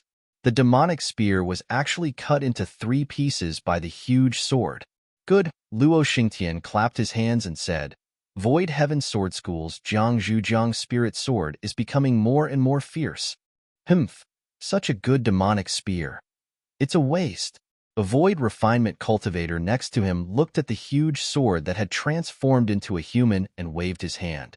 The demonic spear that had been cut into 3 pieces fell into his hand, and he said coldly, Hee, Taoist brother Jifeng. Luo Xingtian laughed and said, You are now the deputy union leader of the Immortal Alliance, not Jifeng Zi of the Magnificent Spirit Sect. The difference between Tao and sword can't be revealed casually. Deputy Union Leader, I won't decline your guidance. Jifeng Zi said faintly and then bowed. Lord Union Leader, this junior will take this subordinate to look around. Now that the demonic path in the Imperial Devil Valley is about to be closed, there might be a lot of fish that escaped the net hiding in the Imperial Devil Valley. In go. Taoist Master Xian Qing waved his hand with a smile. This matter is more important. If the demons sneak into the 3 countries of cultivation, wouldn't our Imperial Devil Valley have fought in vain? Jifeng Zi left, and Luo Xingtian accompanied Taoist Master Xian Qing to look at the demonic qi inside the Pleiades devil-devouring immortal formation that was getting smaller and smaller. It seemed that the war had already ended, but to their surprise, the real story had just begun. Somewhere in the Imperial Devil Valley, a Taoist with white hair and a youthful face was wearing a Taoist robe. He was holding a Rui scepter in his hand and was standing quietly in midair. There was a faint light in his eyes as he looked at the black and red fog around him. The fog was already a little messy, and it was obvious that there had been a fight just now. Although the Taoist master wanted to stand upright in the air, he couldn't help but stoop a little. His white hair was a little messy, and his face, which was supposed to be as rosy as a baby's, was no longer clean. Instead, it looked a little flushed. The expression in the Taoist's eyes was a little inconsistent with his quiet figure. There were traces of anger, indignation, and even more fear. If one looked closely, although this Taoist was standing calmly in the air, his body was trembling uncontrollably. However, it was also covered by his wide Taoist robe, so it was not obvious, however. His hand that was holding the Rui scepter tightly and the veins on his forehead were gradually showing, and his emotions were exposed. The Taoist's eyes turned sharply, and his divine sense swept out like a waterfall. Then, he raised his snow-white eyebrows, raised the Rui scepter, and said coldly, Come out, this poor Taoist has already seen you. However, after this Taoist said a few words, the black and red fog was silent, and there was no movement at all. Humph, the Taoist did not say anything more. He waved the Rui scepter, and instantly, all the chi of heaven and earth around the Rui scepter gathered, and the chi of heaven and earth within a few hundred feet was sucked dry. A shadow that was a few times bigger than the Rui scepter gradually formed in the air. When the shadow solidified, the Taoist waved gently, and the shadow flew out silently. The Taoist even said, The people of the mortal realm have always done things openly.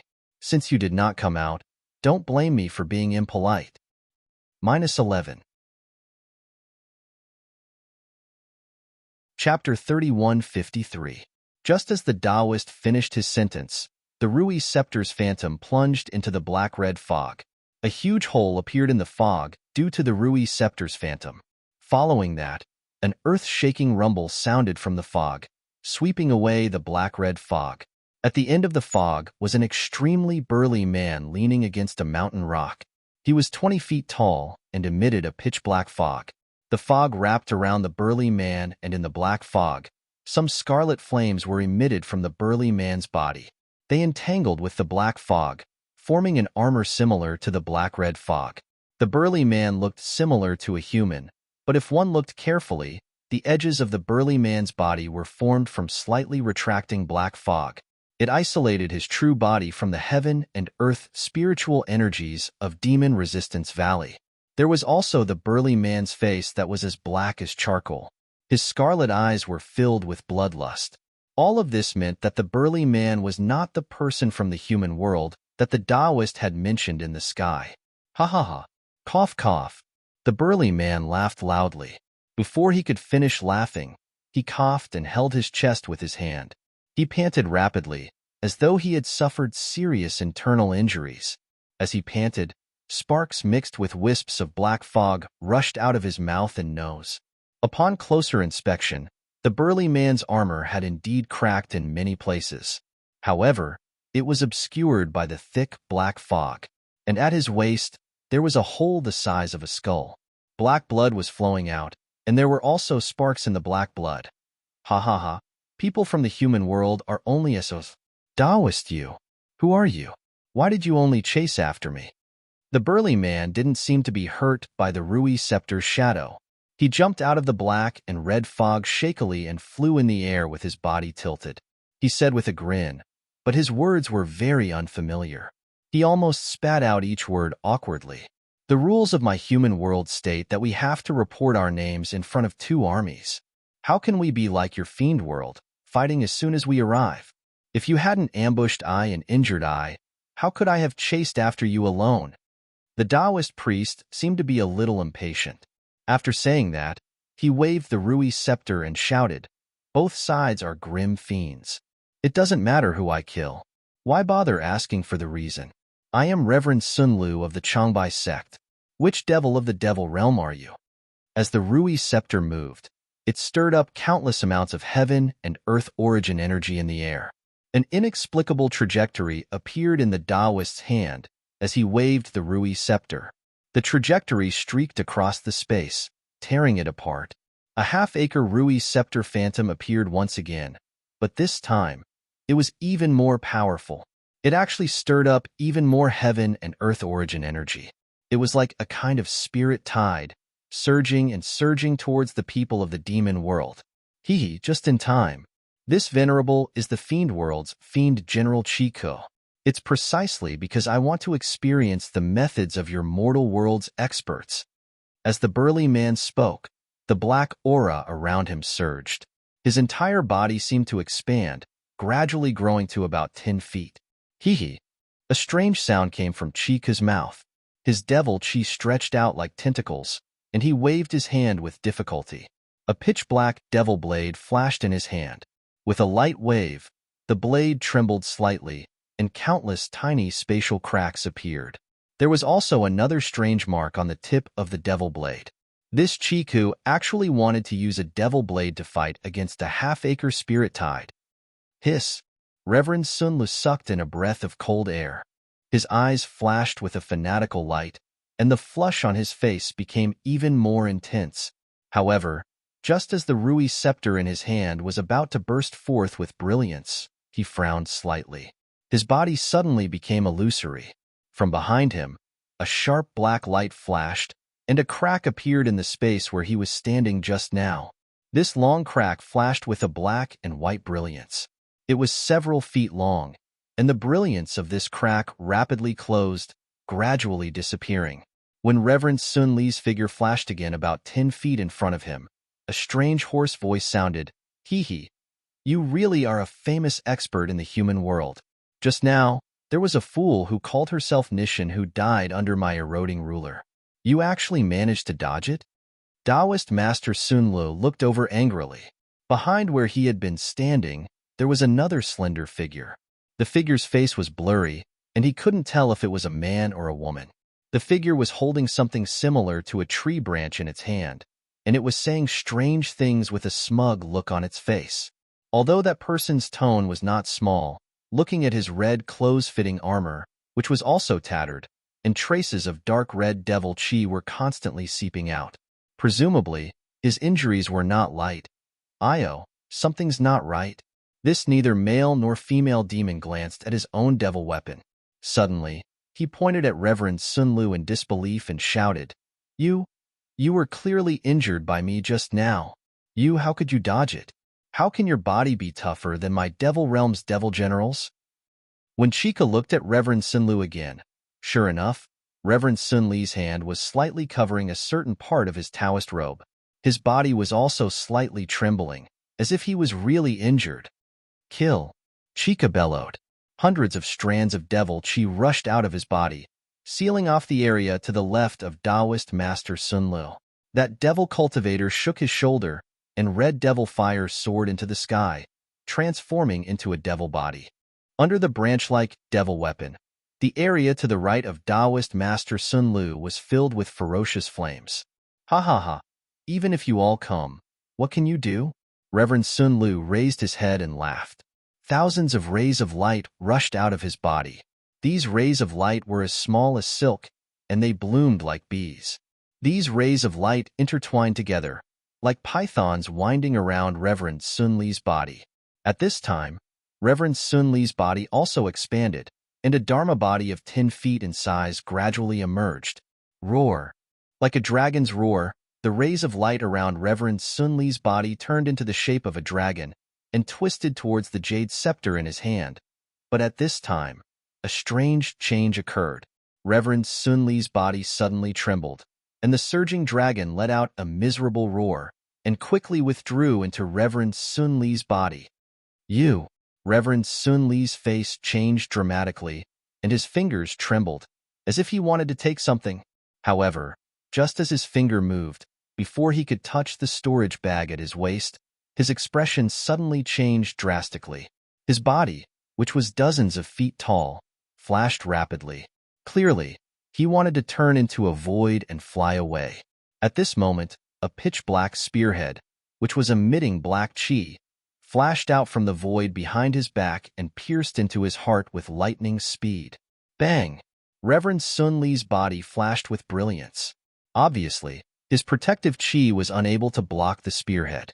His body shrank at a speed visible to the naked eye, and the dragon-shaped brilliance disappeared.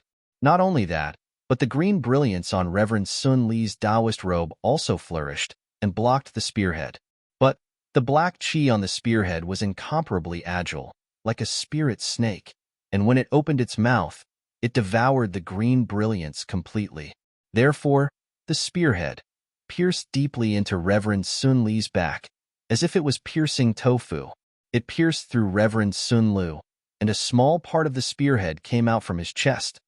Reverend Sun Lu staggered, and without turning his head, a huge shadow appeared on his jade scepter, and with a whoosh, it brushed behind him. Kakaka! An owl-like laughter sounded, and the spearhead on Reverend Sun Li's chest disappeared at the same time. A demon general, holding a long spear as thick as a bowl, appeared behind Reverend Sun Lu. This demon general's face was black, and his flesh was blurred. It was impossible to see his true face. Facing the shadow of Reverend Sun Li's Rui, this demon general's face was full of astonishment. His figure retreated slightly, and his mouth spoke half-cooked words like Chi-Ku. The people of the human world are indeed our food. What I saw before was a weak body, and it was tasteless for me to chew. This guy's body is somewhat interesting. Even after being stabbed by me, he still has such strength. I'm afraid that his muscles are strong, and his chewing is tasty. Reverend Sun Li's Rui. Sure enough, it was only halfway through, and the brilliance suddenly dimmed, and the huge shadow gradually shrank back into the scepter. At this moment, Reverend Sun Lu did not bother to say anything.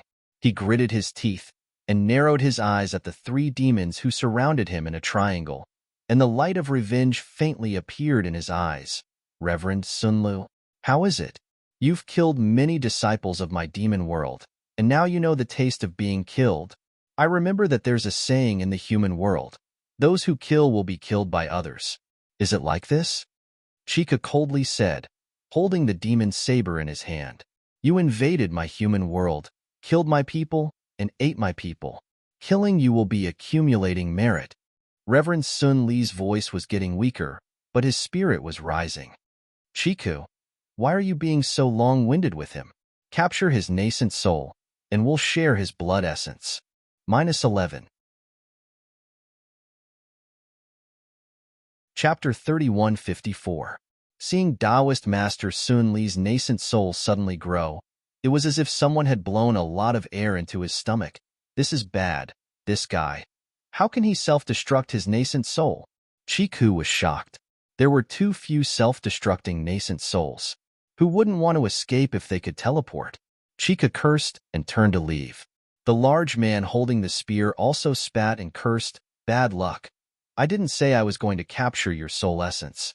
If you explode your nascent soul, even your soul essence won't be able to escape.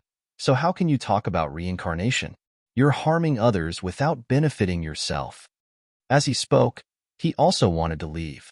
But just as the two were about to turn around, a faint golden light flashed from Taoist Master Sun Li's nascent soul. The two unconsciously glanced. A dragon-shaped thing was held in Taoist Master Sun Li's left hand. Long Yu. Both of them were shocked, and the same thought came to their minds. This. How can this thing fall into the hands of a human cultivator? That's right.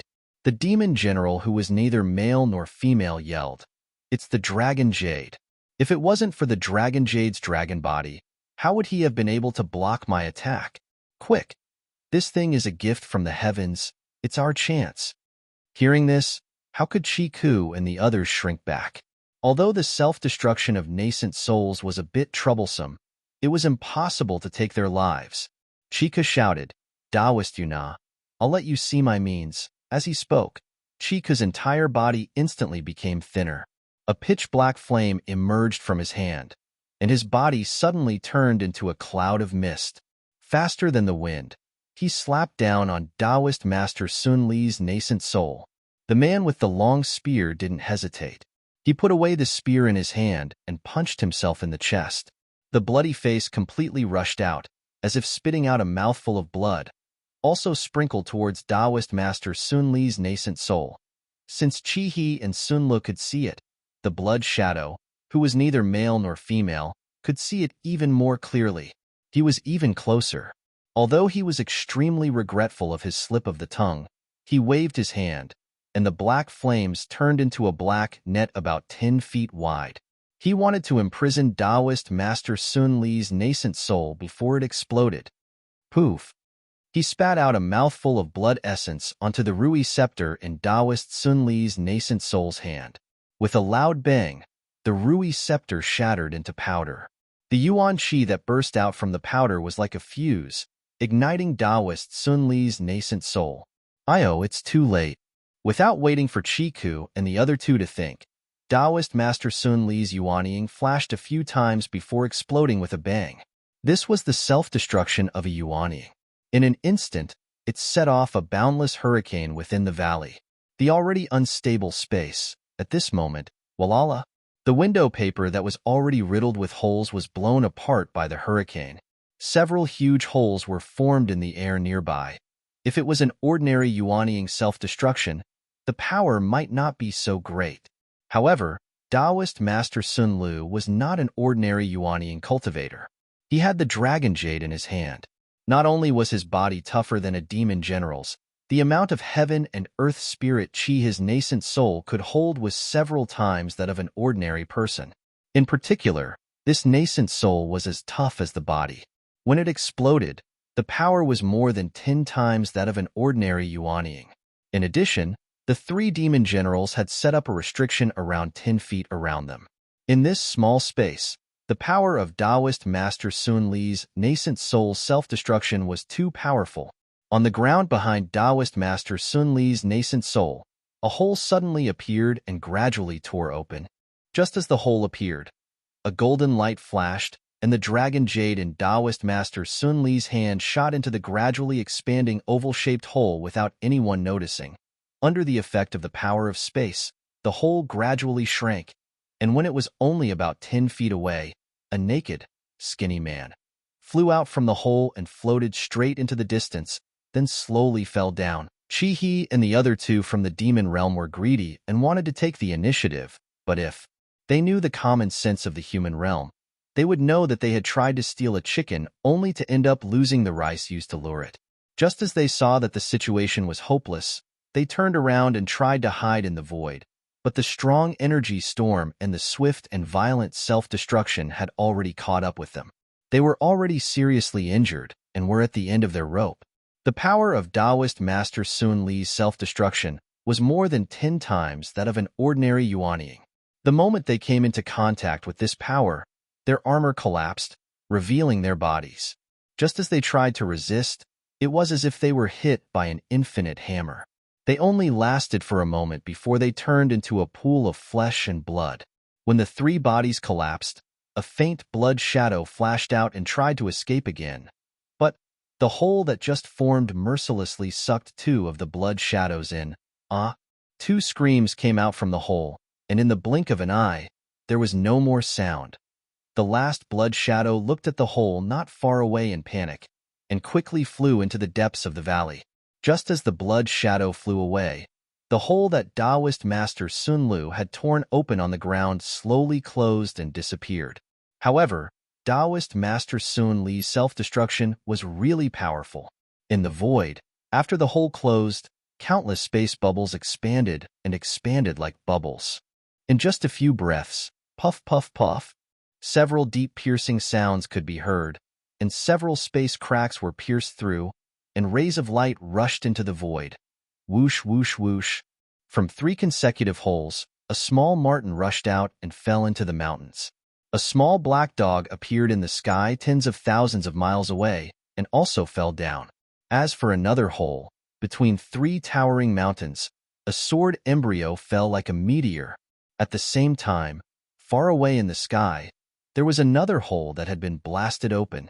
Suddenly, a red light flashed, and a small 4-tailed fox jumped out from the hole. The small fox looked around in surprise, as if it was lost. Just as the fox was about to turn around and jump into the hole again, an incomparably majestic aura came from the hole.